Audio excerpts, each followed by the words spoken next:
আসসালামু আলাইকুম সবাইকে। আশা করি তোমরা সবাই অনেক, অনেক ভালো আছো। সবাইকে আমাদের হালকেনস্টাইনের সবথেকে প্রিমিয়াম একটা প্রোগ্রাম একাডেমিক টু অ্যাডমিশনের থিওরি ক্লাসে অনেক, অনেক স্বাগতম।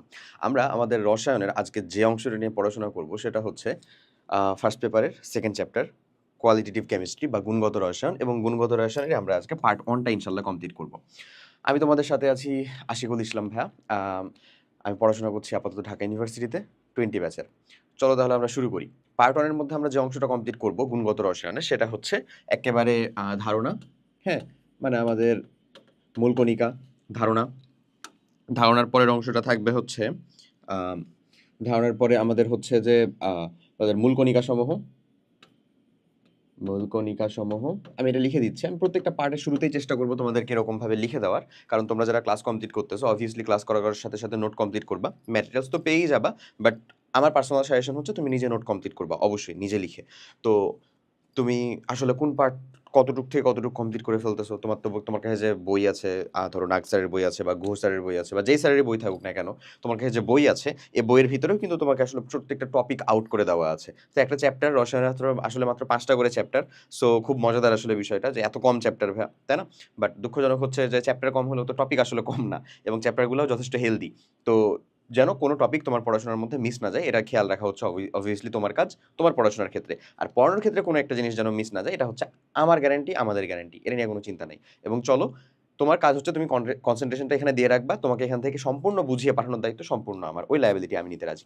ঠিক আছে? ওকে। তাহলে চলো আমরা শুরু করি। মূল কণিকাসমূহ এই পার্টটুকু আমরা কমপ্লিট করব। তারপরে আমরা হচ্ছে আসলে আইসোটোপ, আইসোটোন, আইসোবার, আইসোমার এসব সম্পর্কিত ইলেকট্রনিক যত সকল আইসো আছে সেগুলো নিয়ে একটু পড়াশোনা করব। তারপরে হচ্ছে ইলেকট্রনের মানে ইলেকট্রন, প্রোটন, তারপরে এদের রাশিমালা সম্পর্কিত কিছু জিনিসপত্র দেখতে হবে যেটাকে আমি ভর দ্বারা প্রকাশ করলাম বা তাদের রাশিমালা ধরো। এরপরে আমরা রাদারফোর্ড পরমাণু মডেলটা হচ্ছে এই লেকচারের মধ্যে কমপ্লিটলি দেখবো আসলে।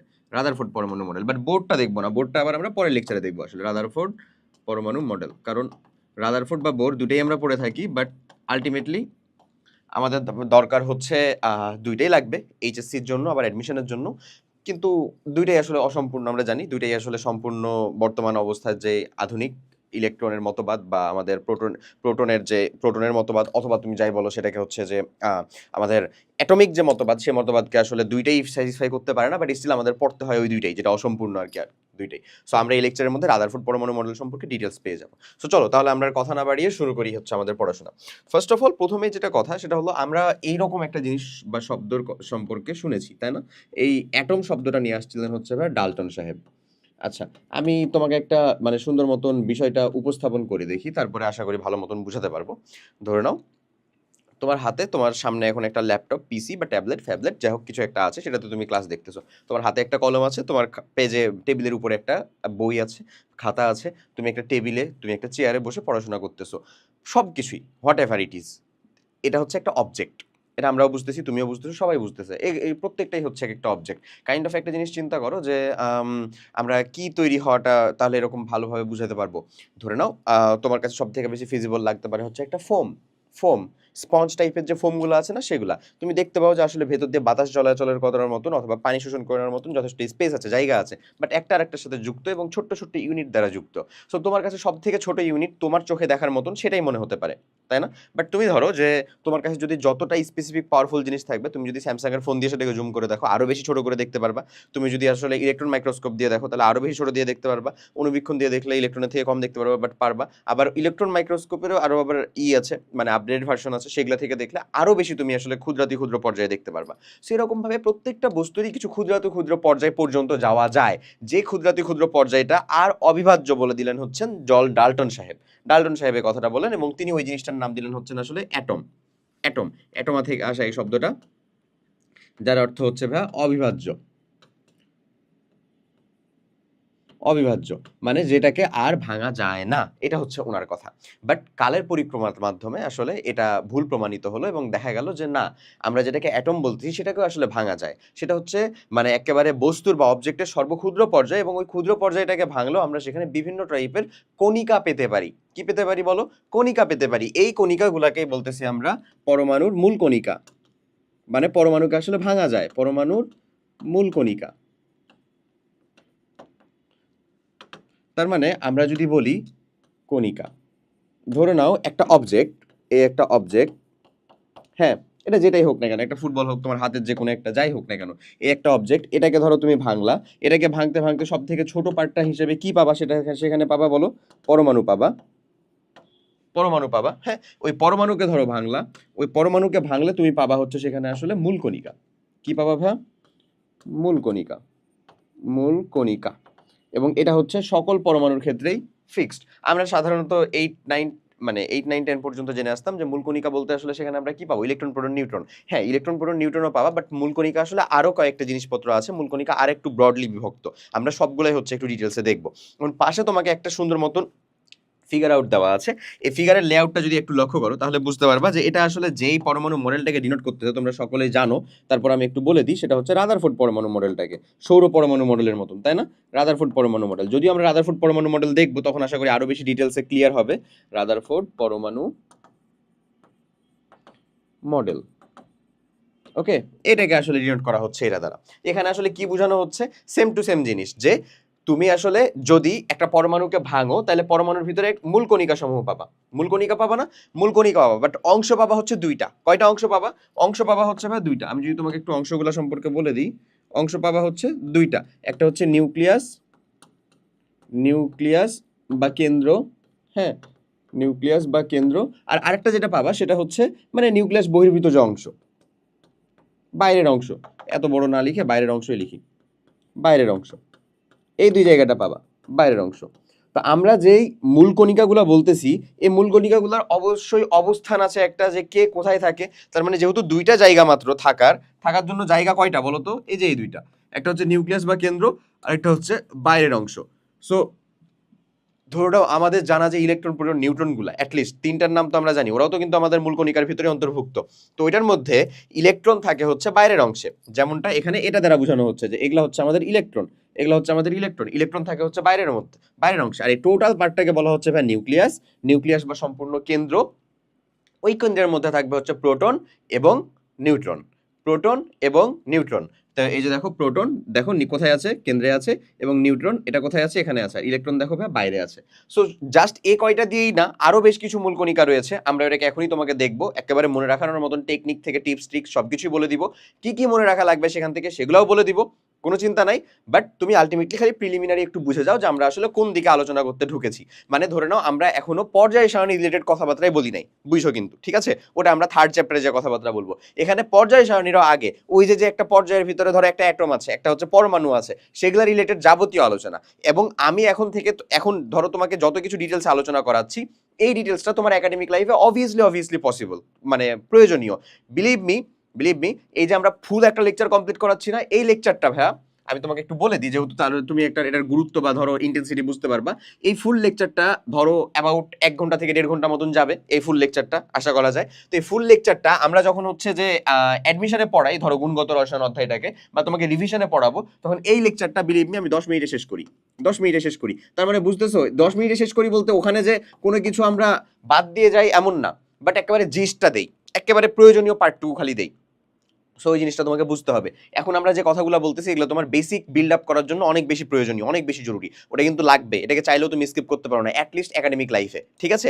তাই কারো যদি মনে হয় যে আসলে ভাই যা যে কথাগুলো বলতেছেন বা যে কথাগুলো আসলে হচ্ছে এগুলো কাইন্ড অফ কম বেশি আমাদের বোঝা, নো প্রবলেম। তুমি যদি বুঝতে পারো নো প্রবলেম, তুমি একটু ফরওয়ার্ড করো, একটু সামনে যাও, যাও দেখবা অনেক আর অনেক অনেক নতুন নতুন কিছু আসতেছে। যেমন ইলেকট্রন প্রোটন নিউট্রনের কথাবার্তা যদি শেষ হয়ে যায়, তাহলে এরপরে আমরা হচ্ছে যে এখন ঢুকে যাব আমাদের স্থায়ী মূল কণিকার ভিতরে, ঠিক আছে? ওকে, চলো এই স্লাইডের ভিতরে আমি আসতেছি, তার আগে আমি ঢুকে যাই হচ্ছে স্থায়ী কণিকা। আমাদের পরমাণুর মূল কণিকার মধ্যে 3 ধরনের কণিকা পাওয়া যায়। কত ধরনের বলো? 3 ধরনের। একটা হচ্ছে স্থায়ী মূল কণিকা, একটা হচ্ছে অস্থায়ী মূল কণিকা, আর একটা হচ্ছে কম্পোজিট কণিকা। একটা পরমাণুর মধ্যে, মানে আমরা একটা অবজেক্টকে ভাঙলাম, ছোট করলাম, কি পাইলাম? পরমাণু পাইলাম। এই পরমাণুর ভিতরে দুইটা জায়গা আছে থাকার মতন, একটা হচ্ছে নিউক্লিয়াস আর একটা হচ্ছে নিউক্লিয়াসের বাইরের অংশ। থাকে কারা কারা?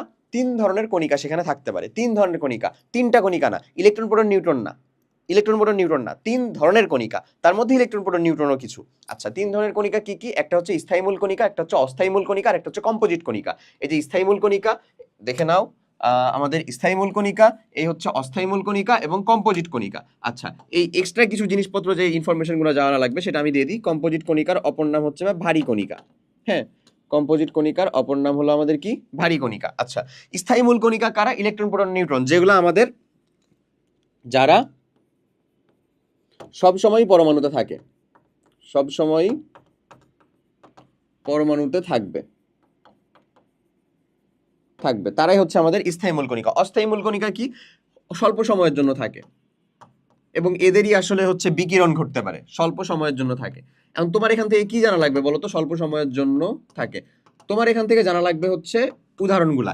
ইলেকট্রন প্রোটন নিউট্রন সম্পর্কে ডিটেলসে জানবো, সেই ডিটেলসটা জানবো হচ্ছে আমরা এই লেকচার অংশটার ভিতর থেকে, হ্যাঁ সেখানে যাচ্ছি। বাট তার আগে আমাদের অস্থায়ী মূল কণিকা যেটা আছে তাদের উদাহরণগুলো তোমাদেরকে জানতে হবে। অস্থায়ী মূল কণিকার উদাহরণ অনেকগুলা হয়। অস্থায়ী মূল কণিকা যারা, তাদেরকে যদি আমি একটা করে বলা শুরু করি, ধরো হচ্ছে শুরুতে আছে pion, meson, gluon, neutrino, anti neutrino, graviton, photon, বুঝছো, পজিট্রন, সবগুলাই। এই যে দেখো pion, muon, neutrino, anti neutrino, meson, positron, graviton, তুমি যতগুলা পারো প্রত্যেকটার হচ্ছে আসলে কি মনে রাখবা, মানে উদাহরণগুলা মাস্ট, উদাহরণ মনে রাখতে হবে আমাদেরকে। এখন এখানকার উদাহরণ মনে রাখার জন্য খুব একটা বেশি প্যারা হয় না আমাদের, কারণ এটা কিন্তু অনেকগুলা আছে। অস্থায়ী মূল কণিকা ভাই অনেক আছে, বাট স্থায়ী মূল কণিকা হচ্ছে যে তিনটা, ইলেকট্রন প্রোটন নিউট্রন, যাদেরকে আমরা পড়ে আসছি 9 10-এ, যাদেরকে আমরা চিনি। আর কম্পোজিট কণিকা হচ্ছে ফিক্সড দুইটা, এই যে কম্পোজিট কণিকা, সে দুইটা হচ্ছে কম্পোজিট কণিকা হচ্ছে ফিক্সড দুইটা। এখন কম্পোজিট কণিকা মনে রাখার একটা টেকনিক আছে, ওই টেকনিকটা আমি বলে দিচ্ছি, সমস্যা নাই, নেমোনিক্স দিয়ে আমরা মনে রাখতে পারি চাইলেই। বাট কম্পোজিট কণিকা মনে রাখার টিক্স, মানে কম্পোজিট কণিকা কয়টা? দুইটা। আর স্থায়ী মূল কণিকা কয়টা? তিনটা। সো এই তিনটা ইলেকট্রন প্রোটন নিউট্রন, এটা আমরা জানি। আর এখানে আছে হচ্ছে এই দুইটাকে যদি মনে রাখতে পারি, তাহলে বাদ বাকি যে কিছু কণিকায় আসুক না কেন সেটা আলটিমেটলি কোথাকার ভিতরে যাবে বলতো? অস্থায়ী মূল কণিকা যাবে। কিন্তু এখন উদ্ভট একটা কণিকার নাম যদি দিয়ে দেয়, দিয়ে যদি বলে যে ওটাই কি অস্থায়ী মূল কণিকা নাকি, মানে একেবারেই যেন, মানে তোমার যেন ফিজিবিলিটি অ্যাটলিস্ট থাকে যে মিনিমাম অন্তত 5টা 6টা যেন অস্থায়ী মূল কণিকার নাম বলতে পারো, সেজন্য কিছু কয়েকটা আমরা অবভিয়াসলি মনে রাখবো, ঠিক আছে? তাহলে আমরা মনে রাখতে পারি pion, meson, gluon, neutrino, anti neutrino, positron, enough, graviton, photon, enough, ঠিক আছে? এগুলাই ওখানে দেওয়া আছে। ওকে, এরপরে আসো আমরা যদি কম্পোজিট মূল কণিকাগুলো একটু কথা বলি, যে কম্পোজিট মূল কণিকাগুলো মাথায় রাখবা কিভাবে। কম্পোজিট মূল কণিকা মাথায় রাখবা হচ্ছে যে ধরো নাও তুমি হলো হলের ক্যান্টিনে খাওয়া দাওয়া করতেছো, খাইতে গেছো, এখন যাও নাই, ইনশাল্লাহ যাবা, academic to admission to phase complete করবা পাবলিক ইউনিভার্সিটিতে, ইনশাল্লাহ যেটা ডিজায়ার জায়গা, সেই ডিজায়ার জায়গার ভিতরে পৌঁছে যাও, সেটাই আমাদের তরফ থেকে দোয়া, ভালোবাসা, সাপোর্ট সবসময় থাকবে। তো ধরো হলের ক্যান্টিনে খাইতে গেছো, হলের ক্যান্টিনে খাইতে গেলে কি হয়, হয় হচ্ছে এরকম, ধরো তোমাদের ফিস্ট হইতেছে বা চলতেছে, সেদিন হচ্ছে যে গরুর মাংস দেওয়া হয়েছে, মাশাল্লাহ একেবারে পার্থিব সব থেকে টেস্টি খাবার হচ্ছে এটা। আচ্ছা, তো যাই হোক, গরুর মাংস দেওয়া হয়েছে, এখন তুমি তো বুঝতেছোই গরুর মাংস তো শুধু দিবে না, শুধু দিলে তো আসলে এখানে বরকত থাকবে না, এত মানুষজন আছে, এতগুলা কি রান্না করে হয় না আসলে। সো ওখানে আলু দেওয়া হয়েছে অবশ্যই। এখন তোমার যে মামা আছে, এই মামা, মানে মামা বলতে ক্যান্টিনের মামা, যে খাবার দাবারে ডিস্ট্রিবিউট করে, এ পাবলিককে দেখা যাচ্ছে যে বরাদ্দ দেওয়ার কথা ছিল হচ্ছে 2 পিস আলু, 2 পিস মাংস, সে হচ্ছে 3 পিস আলু আর 1 পিস করে মাংস দিচ্ছে। সো তুমি যে এটা হচ্ছে মামাকে বলবা, মামা কম আলু দাও, কি বলবা বলো তো? কম আলু দাও, আলু বেশি দিও না, ঠিক আছে? কম আলু দাও, এই জিনিসটা দিয়েই আমরা হচ্ছে আসলে মনে রাখতে পারবো জিনিসটা, কম আলু দাও। কম মানে কি? কম্পোজিট কণিকা। কম মানে হচ্ছে কম্পোজিট কণিকা। আলু মানে হচ্ছে ভাই আলফা কণা, আলু মানে হচ্ছে আলফা কণা, আলফা কণা। এই আলফা কণাটাকে তুমি এমনিও লিখতে পারো, আলফা কণাকে তুমি হচ্ছে চাইলে এই বাংলায় আলফা কণাও লিখতে পারো, আবার আলফা কণার সংকেতও আছে, হ্যাঁ আলফা কণার সংকেত আছে, আমি যাচ্ছি, থামো। আলফা কণা। আর দাও দিয়ে হচ্ছে ভাই ডিউটেরন কণা, ডিউটেরন, দাও দিয়ে কি হচ্ছে? ডিউটেরন, এই যে ডিউটেরন, আর আলফা কণা হচ্ছে এই যে এটা আলফা কণা। তো এখন আমি হচ্ছে যে অ্যাটলিস্ট আলফা কণা আর ডিউটেরন কণাটার ব্যাপারটা একটু বুঝিয়ে দিই, তাহলে বেটার হবে তোমার জন্য, যেহেতু এখানে আমরা ডিটেলস পড়তেছি, সব একেবারে যত জায়গা কিছু আছে ডিটেলস। আলফা কণাকে বলা হয় দ্বিধনাত্মক হিলিয়াম নিউক্লিয়াস। আমি আলফা কণার সংকেতটা যদি একটু লিখি, কি বলা হয় বললাম, দ্বিধনাত্মক হিলিয়াম নিউক্লিয়াস, এটাকে বলা হয় হচ্ছে আলফা কণা, দ্বিধনাত্মক হিলিয়াম নিউক্লিয়াস। দ্বিধনাত্মক হিলিয়াম নিউক্লিয়াসটা আমি একটু লিখে দেখাই। এই যে ধরে নাও হিলিয়াম এরকম। দ্বিধনাত্মক মানে কি? দুইটা ধনাত্মক আয়ন, অর্থাৎ তুমি এখানে 2টা প্লাস দিতে পারো অথবা হচ্ছে 2 প্লাস দিতে পারো। আর দ্বিধনাত্মক হিলিয়াম নিউক্লিয়াসে এই যে আমরা 2 আর 4 উপরে লিখে দিলাম, এই 2টা বোঝায় হচ্ছে তার পারমাণবিক সংখ্যা, 4টা বুঝায় হচ্ছে তার ভর সংখ্যা বা নিউক্লিয়ন সংখ্যা। এই জিনিসটা সম্পর্কে ডিটেলস তুমি পাবা, একটু পরেই পাবা, আমরা ওখানেও যাবো, এই লেকচারের ভিতরেই আছে। একটা পরমাণুকে কিভাবে প্রকাশ করতে হয় পাবা, কোনো চিন্তা নাই। বাট এখন যতটুকু বলতেছি ততটুকু মনে রাখো। তার মানে আলফা কণাকে আমরা বলতে পারি কোন পার্টটুকু আসলে আলফা কণা, এই যে দ্বিধনাত্মক হিলিয়াম নিউক্লিয়াস, এ পার্টটুকুকে আমরা বলতে পারি কি আলফা কণা। ক্লিয়ার? পারবো না আমরা? এই যে এরকমও চাইলে বলতে পারি He2+, এখানে 2, এখানে 4, দ্বিধনাত্মক হিলিয়াম নিউক্লিয়াস, এমনও বলা যায়। ডিউটেরন জিনিসটা কি সেটা একটু বুঝিবা। ডিউটেরন হচ্ছে হাইড্রোজেনের যে 6টা আইসোটোপ আছে বেসিক্যালি, বাট সব থেকে বেশি অ্যাভেলেবল হচ্ছে 3টা। এই 3টা আইসোটোপের ভিতরে একটা হচ্ছে প্রোটিয়াম 1 1 হাইড্রোজেনেরটা, এরপরে হচ্ছে 1 2 প্রোটিয়াম, তারপরে হচ্ছে ডিউটেরিয়াম, আর তারপরে হচ্ছে ট্রিটিয়াম। হ্যাঁ, ট্রিটিয়ামটা হচ্ছে 1 3 এমন। সো এই পাবলিক যেটা ছিল না, এই যে এটা এটাকেই বলা হচ্ছে সেই ডিউটেরন কণা H12+। H12+, তাহলে এটার ভর সংখ্যাটা কত আসলে ভাইয়া? এর ভর সংখ্যাটা হচ্ছে 2, আর পারমাণবিক সংখ্যা হচ্ছে 1। আর প্লাস কেন? কারণ ওই ইলেকট্রনটা ত্যাগ করে আছে, ব্যাপারটা এরকম, ঠিক আছে? তো এটাকে বলা হচ্ছে ডিউটেরন কণা। এই দুইটাই হচ্ছে ভারী কণা। এখন এই ডিউটেরন কণা দিয়ে এটাকে আসলে এরকম ভাবে প্রকাশ করা যায়, ডি দিয়ে, বুঝছো? এটাকে H2 এরকম ভাবে প্রকাশ না করে ডি দিয়েও প্রকাশ করে। এটা কিন্তু শুধু আইসোটোপটাকে। এখন সাধারণ পানির সংকেত কিন্তু একটা জিনিস এখান থেকে একটু দাও, অলিম্পিয়াড টাইপের জায়গাতে এগুলা বেশি আসে। হ্যাঁ, সাধারণ পানির সংকেতটা কি হয় বলো তো? H2O। আর ভারী পানি নামে একটা পানি আছে, বুঝছো? কখনো শুনছো কিনা? না শুনলে হচ্ছে আজকেই দেখে নাও। ভারী পানিকে বলা হয় হচ্ছে D2O। তোমাকে যদি বলা হয় ভারী পানির ভর কত, সংকেত তো পেরে গেলা, সংকেত তো বলেই দিলাম, সংকেত তো হচ্ছে D2O। এই যে সংকেত D2O, ভারী পানি। তোমাকে যদি বলা হয় ভারী পানির ভর কত, ভর, তাহলে তুমি এখানে কিভাবে কি করতে পারো? দেখো, হাইড্রোজেনের ভর কত আসলে? 1 করে 2, মানে 2টা হাইড্রোজেন আছে 2। অক্সিজেনের ভর কত? 16, মানে 18। অ্যাজ ইউজুয়াল পানির সাধারণ ভর হচ্ছে 18, আমরা জানি। বাট যদি আমি এটার কথা বলি, তো এটার প্রত্যেকের ভর হচ্ছে 2 করে, আর এটা হচ্ছে 16। তার মানে 16 আর 4 আলটিমেটলি কত হয় ভাই? 20 গ্রাম পার মোল। এটা কার ভর বলো? এটা হচ্ছে ভারী পানির ভর। এই জিনিসপাতিগুলো যেন একেবারে ক্লিয়ার থাকে। দেখছো একাডেমিকে এত কিছু ডিটেলস, এটার জন্যই এটাকে বলা হয় একাডেমিক। একেবারে সব ডিটেইলড, যা কিছু জানা তোমার প্রয়োজন, যা কিছু রিলিভেন্ট, সব কিছু তোমাকে দিয়ে দেওয়া হবে, সব কিছু বলে দেওয়া হবে। তাহলে বলো, কম্পোজিট মূল কণিকা আর এই যে এখানে যেটাকে তুমি দেখতেছো স্থায়ী মূল কণিকা, এই দুইটা আশা করি এখন আলহামদুলিল্লাহ কিছুটা হলো পারা যাবে, কিছুটা হলো ফিজিবল লাগতেছে। ইলেকট্রন প্রোটন নিউট্রন, চলো এদের বৈশিষ্ট্য, এদের ক্রাইটেরিয়াগুলো একটু পড়ে নিই। আর এই যে এখানে কম্পোজিট মূল কণিকা, এর আগে আমি একটা জিনিস তোমাদেরকে একটু পড়াতে চাই। সেটা হচ্ছে ভাইয়া একটা জিনিস একটু, সেটা হচ্ছে এই যে পজিট্রন পাবলিকটা আছে না, এটাকে নিয়ে একটু কথাবার্তা বলতে চাই। এটা নিয়ে একটু কথাবার্তা বলা উচিত। আচ্ছা, তো আমাদের এই আলফা কণা, তারপরে হচ্ছে ওই যে ধরো প্রোটন, তারপরে হচ্ছে ডিউটেরন, এগুলা কিন্তু যখন আমরা নিউক্লিয়ার বিক্রিয়া দেখবো, এই চ্যাপ্টারেই আছে কিছু বিক্রিয়া, নিউক্লিয়ার বিক্রিয়া। হ্যাঁ, ওই নিউক্লিয়ার বিক্রিয়ার জন্য এগুলো আমাদের জন্য জানা খুব মাস্ট, খুবই প্রয়োজনীয়। নিউক্লিয়ার বিক্রিয়ার ক্ষেত্রে এদেরকে যদি আমরা একটু জানি, এদেরকে যদি একটু চিনি, চুটকি মেরে আমরা হচ্ছে যে ইজিলি নিউক্লিয়ার বিক্রিয়াগুলো বসায় ফেলতে পারবো, নিউক্লিয়ার বিক্রিয়া সলভ করে ফেলতে পারবো। আহামরি কঠিন কিচ্ছু না। তো পজিট্রনকে বলা হয় হচ্ছে ভাইয়া ধনাত্মক চার্জযুক্ত ইলেকট্রন। জিনিসটা মাথায় রাখবা, কি? ধনাত্মক চার্জযুক্ত ইলেকট্রন, এটাকে বলা হয় হচ্ছে পজিট্রন।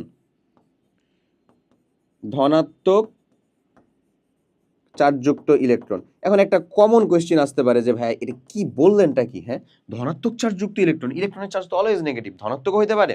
ধনাত্মক চার্জযুক্ত ইলেকট্রনের চার্জ তো অলওয়েজ নেগেটিভ, এটা কি পজিটিভ হইতে পারে? একটা সিম্পল জিনিস খালি মাথায় রাখবা, ধরে নাও এই যে এটা হচ্ছে আলটিমেটলি বিক্রিয়া।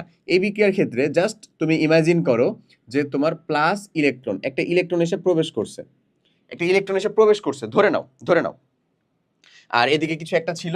হ্যাঁ, এদিকে কিছু একটা তৈরি হইলো, ধরে নাও এটা তৈরি হলো। এদিকে কিছু একটা ছিল, একটা ইলেকট্রন এসে প্রবেশ করছে, এদিকে একটা কিছু তৈরি হলো, ধরে নাও, জাস্ট সাপোজ। তো এই যে এইটাকে আমরা কি এরকম লিখতে পারি না? বা এই যে যেটা ছিল এদিকে থাকলো, এই ইলেকট্রনটাকে আমরা এদিকে নিয়ে যে এটার সাথে এখান থেকে মাইনাস করে দিতে পারি না ভাইয়া? -1 এমন করতে পারি না? বলো তো, ভালো করে বুঝো। এটাই কিন্তু নিউক্লিয়ার বিক্রিয়ার বেসিক কিছুটা। আমি এটা এখনই তোমাকে ডিটেলসে শেখাবো না, আমি খালি তোমাকে একটু খালি মানে কি দিচ্ছি, টাচটা দিচ্ছি বলতে পারো। ধরো এটাই হচ্ছে আমার সেই ইলেকট্রন, এই যে দেখো নেগেটিভ চার্জযুক্ত যেহেতু পারমাণবিক সংখ্যাটা নেগেটিভ, সেটার জন্য সেটাকে কি বলা হচ্ছে? ইলেকট্রন বলা হচ্ছে। আর আমি তোমাকে বলতেছি যে এটা হচ্ছে ইলেকট্রন, এই ইলেকট্রনটা এদিকে এসে যুক্ত হলো, মানে প্লাস দেওয়া। ওটাকে আমি চাইলে ওই পাশে নিয়ে যে সমীকরণের ডান দিকে মাইনাস করতে পারি নিশ্চয়ই। সো আমি ধরো এটাকে মাইনাস করলাম, তো এই মাইনাসে আলটিমেটলি কি হয়ে যায়? কি বলা যায় এটাকে? প্লাস বলা যায় না? এরকম বলা যায় না? এরকম বলা যায় না ভাইয়া? মানে আলটিমেটলি এটা প্লাস হয়ে যাবে, প্লাস তো হয়ে যাবে, মাইনাসে কি হয়ে যাবে? প্লাস হয়ে যাবে না ব্যাপারটা?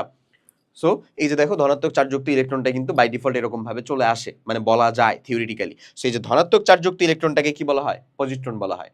ওকে, এবার চলো, মানে এখানে আমরা বেশি সময় নিব না, চলো আমরা হচ্ছে এই যে এই তিনজনকে একটু ব্যাখ্যা করি, এই তিনজনের একটু ভর, প্রপার্টিজ, ক্রাইটেরিয়া, হ্যান সবকিছু বুঝি। First of all electron, proton, neutron. তার ভিতরে ইলেকট্রনটা আমরা জানি, ইলেকট্রনটা কোথায় থাকে আগে অবস্থানটা দেখো, লোকেশন ইন অ্যাটম এখানে দেওয়া আছে, সবকিছু আসলে ডিটেইলসে দেওয়া। ইলেকট্রনটা কোথায় থাকে? আউটসাইড অফ দ্য নিউক্লিয়াস, নিউক্লিয়াসের না, তাই না? আউটসাইড দ্য নিউক্লিয়াস, মানে এক্সট্রা নিউক্লিয়ার যে পার্ট, সে পার্টের মধ্যে থাকে। এরপরে আসো প্রোটন, প্রোটনটাও নিউক্লিয়াসের ভিতরে থাকে। এরপরে আসো নিউট্রন, নিউট্রনটাও কার ভিতরে থাকে? নিউট্রনটাও নিউক্লিয়াসের ভিতরে থাকে। একটা জিনিস সেটা হচ্ছে ভাইয়া, কাইন্ডলি যারা এখনো ভাবতেছো যে এটা তো আসলে নিউটন, তারা কিন্তু আমার তরফ থেকে নিজেকে নিজে একটু মেরে নাও। হ্যাঁ, এটা আসলে নিউটন না, এটা কি বলতো? নিউট্রন। আমি কেন বলতেছি, কারণ তোমাদের দলে আমি নিজে ছিলাম। তারপরে আমি মানে আমার শুরুর দিকের লাইফে যতদিন হচ্ছে ধরো অফলাইনের সাথে যুক্ত ছিলাম, অফলাইনে ডিরেক্ট ব্যাচ পড়াইছিলাম, এর ভিতর থেকে অনেক অনেক মানুষজনকে দেখছি, মানুষজন না, আমারই হচ্ছে যে প্রাণপ্রিয় স্টুডেন্টদেরকে দেখছি, ওরা হচ্ছে এই নিউট্রনটাকে কেউ এক গ্রুপ এই নিউটন মনে করে, বাট এটা একেবারেই না নিউট্রন। ওকে, বোথ আর ডিফারেন্ট থিংস। আমি এটাই ভাবতাম যে নিউটন সাহেবের যেহেতু সব জায়গাতে অবদান আছে, তার মানে নিশ্চয়ই কেমিস্ট্রিতে অবদান আছে, এবং এটা বোধহয় উনি কোনো না কোনোভাবে সামহাউ উনি বোধহয় লিঙ্ক, দ্যাটস ওয়াই উনি এটাকে করছিল, এবং ওনার নাম অনুযায়ী বোধহয় এটা, বাট টোটালি ভুল একটা কনসেপ্ট। আমি তোমরা যারা সঠিক জানতা তাদের ভিতরেও আসলে কোনো ফ্যাকড়া বাঁধাতে যাচ্ছি না, জাস্ট ক্লিয়ার কনসেপ্টটা রেখে, এটা হচ্ছে নিউট্রন। ওকে, দুটো আলাদা জিনিস। এরপরে আসো ইলেকট্রন আর প্রোটন আর নিউট্রন। ইলেকট্রনের আমরা শিখবো হচ্ছে ভাই চার্জ কত, তার ইলেকট্রনের চার্জ কত সেটা শিখবো, বা সেটা মনে রাখতে হবে আমাদেরকে, তার ভর কত বা ম্যাস কত সেটা মনে রাখতে হবে আমাদেরকে, ব্যাস। আর হচ্ছে যেটা হলো যে ধরো রিলেটিভ চার্জ, নিউক্লিয়ার চার্জ, সেটা না মনে রাখলেও হবে, কোনো সমস্যা নাই। আর তাহলেই হয়েছে। তো এবার দেখো ইলেকট্রনটার চার্জ হচ্ছে রিলেটিভ যেটা, সেটা হচ্ছে -1, এবং রিয়েল যে চার্জের, আসল যে চার্জের পরিমাণটা, সেটা হচ্ছে আমার মানে আসল যে চার্জের পরিমাণ সেটা হলো -1 পয়েন্ট এই যে -1.6 × 10⁻19 কুলম। এই এতটুকু আমরা মনে রাখলেই হয়েছে। রিলেটিভ যেই চার্জ, এই রিলেটিভ চার্জটা কিভাবে নিয়ে আসে? রিলেটিভ চার্জটা নিয়ে আসে হচ্ছে কারো চার্জকে যদি আমরা প্রোটনের চার্জ দ্বারা ডিভাইডেড করি, তাহলে যেটা থাকে সেটাই হচ্ছে তার রিলেটিভ চার্জ। তো প্রোটনের চার্জটা কত? প্রোটনের চার্জটা হচ্ছে 1.6 × 10⁻19 কুলম। এই যে দেখো, এটা কিন্তু প্লাস 1.6 × 10⁻19 কুলম। এটাকে যদি এটা দ্বারা ডিভাইডেড করো, তাহলে কি -1ই থাকবে না? -1ই থাকবে। আবার প্রোটনের রিলেটিভ চার্জ যদি বের করতে চাও, তাহলে এটাকে যদি এটা দ্বারা ডিভাইড করো, সেটা কি থাকবে? +1 থাকবে না? +1ই থাকবে। আর নিউট্রনের আসলে কোনো চার্জ নাই, নিউট্রনটা হচ্ছে চার্জ নিউট্রাল, এজন্যই সেটার নাম নিউট্রন। হ্যাঁ, ওটা হচ্ছে চার্জ নিউট্রাল, চার্জ নিরপেক্ষ, ওর কোনো প্রকার চার্জ নাই। ক্লিয়ার কনসেপ্টটা? ওকে, এরপরে যদি চলে আসো মাস, কার মাস কতটুকু সেটা যদি আমরা জানতে চাই, তাহলে আমাদের কি করতে হবে? মাসগুলো আমাদেরকে মনে রাখতে হবে অবভিয়াসলি।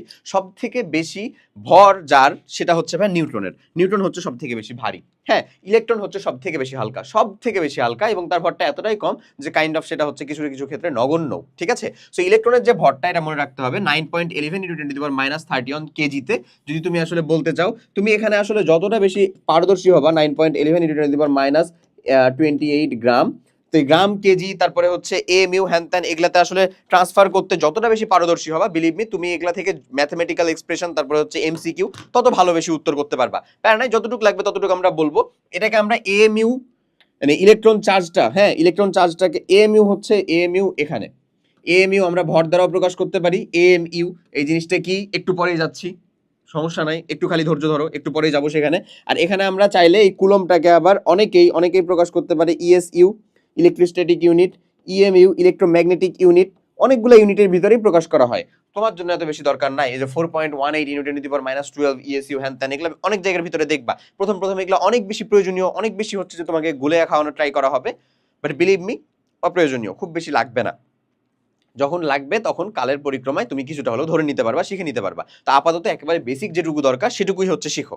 হ্যাঁ, বেসিক, কারণ আমরা আমাদের অনেক জায়গার ভিতরে আরো বেশি ডিপ ডিগিং করবো, আরো বেশি ডিপ ইন ডিটেলসে যাবো। সো ওগুলাতে যেন আবার কোনো প্রকার ঝামেলা না বেঁধে যায় যে ওগুলো আমি পারতেছি না, তখন এটাকে ঠিক রাখতে। ওকে, এরপরে আসো যেটা প্রোটনের ভর, সেটা হচ্ছে 1.673, আর নিউট্রনের ভরটা হচ্ছে 1.675। ওটা ছিল 9.11 × 10⁻31 কেজি, আর এটা হচ্ছে -27 কেজি, -27 কেজি। এখন ইলেকট্রন মানে প্রোটন আর নিউট্রনের ভিতরে ডিফারেন্সটা হচ্ছে, একটা হচ্ছে 1.673 যেটা আমাদের কম, যেটা হচ্ছে আমাদের প্রোটন, আর 1.675 যেটা হচ্ছে আমাদের নিউট্রন। এই যে 1.675 নিউট্রন, এই যে নিউট্রন। ঠিক আছে, এটুকুই খালি মাথায় রাখো। এখন প্রোটনকে যখন প্রকাশ করা হয় এমনে প্রকাশ করা হয়, নিউট্রনকে যখন প্রকাশ করা হয় তখন এমনে। নিউট্রনের দেখো কোনো চার্জ নাই, চার্জ আছে কি? কোনো চার্জ নাই। এখানে দেখো তার চার্জটা বা তার পারমাণবিক সংখ্যাটাকে কিভাবে প্রকাশ করা হয়েছে? -1 দ্বারা। এই যে আমি তিনটাকেই n দ্বারা প্রকাশ করতে পারি চাইলে কোনো ভর নাই, পারমাণবিক সংখ্যা 1 কি হয়? হ্রাস পায়। তাহলে সেটা কি আসলে? ইলেকট্রন। কোনো ভর নাই, পারমাণবিক সংখ্যা খালি একটা এরকম হয়ে আছে, তাহলে সেটাকে আমরা কি বলবো আসলে? সেটাকে আমরা কি বলতে পারি? প্রোটন। প্রোটন। ভর নাই কেন? ছি ছি, কি বলতেছি? এই যে এরকম, এটাকে প্রোটন বলা হয়। এখন এই যে এটাকে দেখো, ভরও আছে একটা, পারমাণবিক সংখ্যাও আছে একটা, সেটাকে বলবো আমরা হচ্ছে প্রোটন। আর যদি এটাকে এরকম ভাবে লিখি আমরা, এই যে ভর আছে একটা শুধু, হ্যাঁ, কিন্তু কোনো প্রকার চার্জ নাই, তাহলে সেটা হয়ে যাবে কি? নিউট্রন। আমি তোমাকে এই তিনটা ডিরেক্ট একেবারে রিলিভেন্ট করে দেখাই দিই। যেমন ইলেকট্রন, আমরা বলতে পারি এটাকে হচ্ছে আমাদের ইলেকট্রন, এটাকে হচ্ছে ভাই আমাদের প্রোটন, আর এটা হচ্ছে আমাদের ভাই নিউট্রন। ইলেকট্রন, প্রোটন, নিউট্রন, এই তিনটাকে তিনটা দ্বারা ডিনোট করা যায়। এখন এই যে যেটাকে আমরা প্রোটন বলছি না ভাইয়া, এই প্রোটনটাকে আরেক রকম ভাবে লেখা যায়। দেখো তো, এই যে হাইড্রোজেন পরমাণুটাকে যদি আমি লিখি, হাইড্রোজেন পরমাণু, এটা এক দিব, এটা এক দিব, তাই না? এক দিব, কিন্তু হাইড্রোজেন পরমাণুর ভিতরে অবভিয়াসলি আমরা জানি যে প্রত্যেকটা পরমাণুর মধ্যে যতটা প্রোটন থাকে ততটাই আসলে ইলেকট্রন থাকে। তো হাইড্রোজেন পরমাণুর ভিতরেও তাহলে একটা প্রোটন আর একটা কি আছে? অবশ্যই একটা প্রোটন যেহেতু আছে, তার মানে একটা ইলেকট্রন আছে, কিন্তু এখানে কোনো নিউট্রন নাই। নিউট্রন নাই। নিউট্রনটা কি আবার? নিউট্রনটা হচ্ছে ভর সংখ্যা থেকে প্রোটন সংখ্যাকে বাদ দিলে যেটা থাকে সেটা হচ্ছে নিউট্রন সংখ্যা। সেখানে ভর সংখ্যাও এক, আবার প্রোটন সংখ্যাও কত? এক। তাহলে এটা যদি বাদ দাও তাহলে নিউট্রন সংখ্যা থাকে কত? 0। নিউট্রন সংখ্যা সম্পর্কে আরো বেশি ডিটেলসে যাবো আমরা একটু পরেই, হ্যাঁ, ওই যে পরমাণুর প্রতীক টতীক যখন দেখাবো তখনই বুঝতে পারবা। বাট আলটিমেটলি থাকতেছে তাহলে কত? এখানে উত্তরটা 0। তো আসলে এখানে জাস্ট একটা ইলেকট্রন আছে। এখন এই ইলেকট্রনটাকে ত্যাগ করানোর জন্য আমরা যদি H+ বলে দিই, তাহলে বলো তো এখানে কি আর ইলেকট্রন টিলেকট্রন কিছু থাকলো? থাকলো না। এখানে থাকলো কি কি? একটা প্রোটন থাকলো, একটা ভর থাকলো, শেষ। একটা প্রোটন আছে আর একটা ভর সংখ্যা আছে, ইলেকট্রনটাকেও তো ত্যাগ করে দিছি, তাই এটাকেও আসলে প্রোটন আকারে কি করা যায়? এটাকেও আসলে প্রোটন বলা যায়। এটাকেও প্রোটন বলা যায়। কিন্তু তাহলে প্রোটন আর হাইড্রোজেন পরমাণুর ভিতরে ডিফারেন্সটা কি? হাইড্রোজেন পরমাণু হচ্ছে ভাই যে এরকম 1 1, আর এখানে ইলেকট্রন আছে একটা। এটা শুধু যদি এরকম লেখা থাকে সেটা হচ্ছে হাইড্রোজেন পরমাণু। আর যদি এরকম লিখি আমরা 1 1 প্লাস, তাহলে একটাও ইলেকট্রন নাই, এটাকে আমরা চাইলে কি বলতে পারি? প্রোটন বলতে পারি। এটাকে আমরা প্রোটন বলতে পারি। ক্লিয়ার? প্লাস একটা ইলেকট্রনকে ত্যাগ করাই দিছি যেহেতু, প্রোটন বলতে পারি। ইন টোটালে এতটুকু তোমাকে এই তিনটা সম্পর্কে জানা রাখা লাগবে। ওকে, এরপরে চলো আমরা কিছু মানে বিশেষ ব্যক্তিবর্গ যারা বিভিন্ন কাজে আমাদের আসলে অবদান রাখছিলেন তাদেরকে সম্পর্কে একটু জেনে নিই। সেটা হচ্ছে এই যে দেখো এখানে যিনি আছেন তিনি হচ্ছেন আমাদের J J Thomson, Joseph Jameson Thomson. তো উনি যে কাজটা করছিলেন সেটা হচ্ছে ক্যাথোড রশ্মি পরীক্ষার মাধ্যমে, ক্যাথোড রশ্মি পরীক্ষার মাধ্যমে উনি আসলে ইলেকট্রন আবিষ্কার করছিলেন। কোন পরীক্ষার মাধ্যমে বলো? ক্যাথোড রশ্মি। ক্যাথোড রশ্মি পরীক্ষার মাধ্যমে, ক্যাথোড রশ্মি পরীক্ষার মাধ্যমে, ক্যাথোড রশ্মি পরীক্ষার মাধ্যমে এইটাই কাজ করছিলেন উনি। কি করছিলেন? ইলেকট্রন আবিষ্কার করছিলেন। ইলেকট্রনের আবিষ্কারক হিসেবে ওনাকে ধরা হয়, এবং অনেক অনেক আগে, কত আগে জানো? 1897 সালে, এত আগে কাজ করছিলেন উনি। 1897 সালে উনি কাজ করছিলেন। তারপরে আমাদের যিনি রাদারফোর্ড সাহেব আছেন, উনি হচ্ছে ক্যাথোড রশ্মি না, উনি যে পরীক্ষাটা করছিলেন সেটা হচ্ছে আমাদের আলফা কণা বিকিরণ পরীক্ষা। আলফা কণা বিকিরণ পরীক্ষা করছিলেন। রাদারফোর্ড সাহেবের যে আলফা কণা বিকিরণ পরীক্ষা সেটা আমরা এই লেকচারের মধ্যেই দেখবো ইনশাল্লাহ। সো প্যারা নাই, আশা করি দেখলে ওটা বুঝতে পারবা। আলফা কণা বিকিরণ পরীক্ষা করছিলেন উনি। উনার কাজটা ছিল হচ্ছে বা 1911-এ, ওটা আমরা পরের দেই। আগে হচ্ছে যে আলফা কণা বিকিরণের মাধ্যমে নিউক্লিয়াস বা পরমাণু আবিষ্কার করছিলেন। আসলে নিউক্লিয়াস বা পরমাণু না, প্রোটিন, নিউক্লিয়াস বা প্রোটন, প্রোটন আবিষ্কারক করেছিলেন উনি। বর্তমানে প্রোটন আবিষ্কারক হিসেবে আরেকজনকে বলা হচ্ছে, আমি ওটা দেখে দিচ্ছি বা বলে দিচ্ছি। এবং এটা উনি কততে করছিলেন ভাই? 1911-এ, 1911 সালে, হ্যাঁ, নিউক্লিয়াস বা প্রোটন আবিষ্কার করছিলেন উনি। এখন বর্তমানে আসলে প্রোটন আবিষ্কারক হিসেবে গোল্ডস্টাইনকে বলা হচ্ছে, এবং নতুন বইয়ের সংস্করণগুলোতে ওনার নামই বলা হচ্ছে, গোল্ডস্টাইন, বর্তমান প্রোটন আবিষ্কারক। তো তোমার যদি আসলে দুইটাই উত্তর থাকে, হ্যাঁ, আর রাদারফোর্ডও আছে, গোল্ডস্টাইনও আছে, তাহলে তোমার বইয়ে যেহেতু গোল্ডস্টাইন বর্তমানে সংস্কার করা হচ্ছে, তুমি গোল্ডস্টাইনটা দিবা। যদি না থাকে তাহলে রাদারফোর্ডই দিবা। যদি গোল্ডস্টাইন থাকে তাহলে তো শুধু গোল্ডস্টাইনই দিলা। এই হচ্ছে কথা, ঠিক আছে? গোল্ডস্টাইন বর্তমানে প্রোটন আবিষ্কারক, এমন। তারপরে নিলস বোর আসলে নিউটন আবিষ্কারক না, অবশ্যই নিউটন আবিষ্কার করছিলেন হচ্ছে চ্যাডউইক। আমি সেখানে যাচ্ছি একটু পরে। নিলস বোর যে কাজটা করছেন সেটা হচ্ছে যে রাদারফোর্ড সাহেব যে পরমাণু মডেল দিয়েছিলেন সেটার মাধ্যমে নিউক্লিয়াস বা প্রোটনকে আবিষ্কার করা গেছিল, বাট পরমাণু মডেলে মেলা মেলা ত্রুটি ছিল। সো নিলস বোর সাহেব যে কাজটা করছিলেন সেটা হচ্ছে উনি গণনা সংক্রান্ত বেশ রাশিমালা দিতে পারছিলেন। গণনা সংক্রান্ত রাশিমালা, মানে ধরো ম্যাথমেটিক্যালি প্রকাশ করতে পারছিলেন যাকে বলে সংক্রান্ত রাশিমালা, এটা দিতে পারছিলেন, রাশিমালা।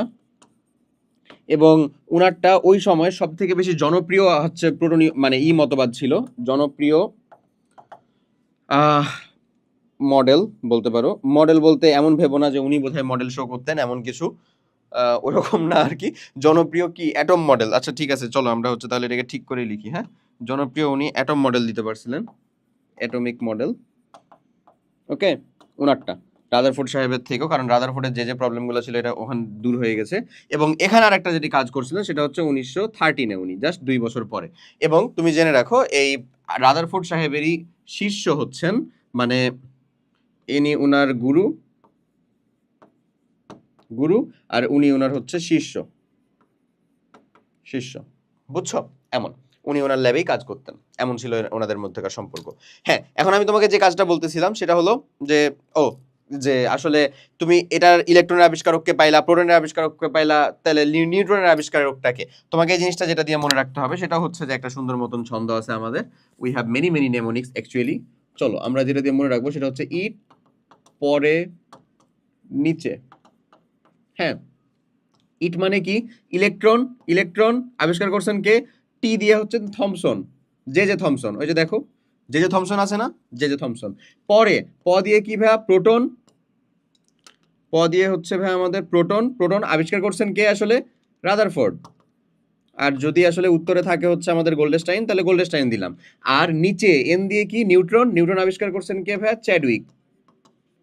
এখানে কোনো নাই, কোনো প্রবলেম নাই, এটা নিয়ে কোনো দ্বিমত নাই। নিউটন আবিষ্কার করছেন ডিরেক্ট চ্যাডউইক সাহেব, আর কোনো দ্বিমত নাই এখানে, বাদ বাকিতে এই। সো তাহলে আমরা এটা দিয়েও মনে রাখবো সুন্দর মতন, কারণ আবিষ্কারকের জিনিসগুলো কি তোমাদের যে স্কুল মানে কলেজে আর কি ফার্স্টের দিকে যে পরীক্ষাগুলো হবে বা যাই পরীক্ষাগুলো টুকটাক হোক না কেন, ওগুলাতে দেখা যায় যে মাঝে মধ্যে টুকটাক করে চলে আসে এই জিনিসপত্রগুলো। ক্লিয়ার? সো আমাদের এখন যেহেতু আমরা একেবারে, ওই তো বারবার বলতেছি আমি, একেবারে একাডেমিক লাইফে পড়তেছি, একেবারে বেসিক থেকে আমাদেরকে শিখতে হবে। যতটা আমরা ডিপ পারি, যতটা বেশি আমরা ইনফরমেশন গ্যাদার করে রাখতে পারি, ততগুলাই হচ্ছে আমাদের দরকার। তারপরে আমি যখন অ্যাডমিশনে পড়বো, রিভিশনে পড়বো, পরীক্ষার আগের রাতে পড়বো, তখন আমি খালি আমার অপ্রয়োজনীয় ইনফরমেশনগুলোকে দূরে রাখবো, প্রয়োজনীয়গুলোকে আরেকবার রিভিশন করবো। That's simple tricks. ঠিক আছে? ওকে, সো এরপরে আশা করি বুঝছো এই জায়গাটা। চলো আমরা হচ্ছে যে পরমাণু মডেলগুলো সম্পর্কে একটু দেখাশোনা করি, কথাবার্তা বলি। আমরা আসলে বোর পরমাণু মডেল এটা খুবই ভালো মতন করে পড়বো। এবং তোমাকে যদি আমি বলি যে বোর পরমাণু মডেলে আসলে তুমি কয়েকটা স্টার দিয়ে রাখো ভাই, তাহলে তুমি কয়টা রাখবা? 3, 4, 5টা, 6টা এরকম। ঠিক একই রকম ভাবে 4টা রাখবা হচ্ছে রাদারফোর্ড পরমাণু মডেলে। বুঝছো? আর এই দুইটার মধ্যে তুলনাকে রাখবা হচ্ছে আরো কয়েকটা স্টার দিয়ে, এই দুইটার মধ্যেকার তুলনা বলতে কার মধ্যে কোনটা সীমাবদ্ধতা ছিল, কার মধ্যে কোনটা সফলতা ছিল। সো তোমাকে আসলে একটা পরমাণু মডেল সম্পর্কে যখন পড়তেছো তখন বেসিক্যালি তিনটা জিনিস পড়তে হবে।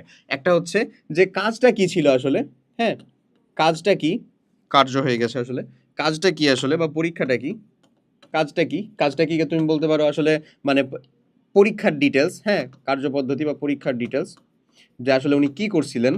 ঠিক আছে?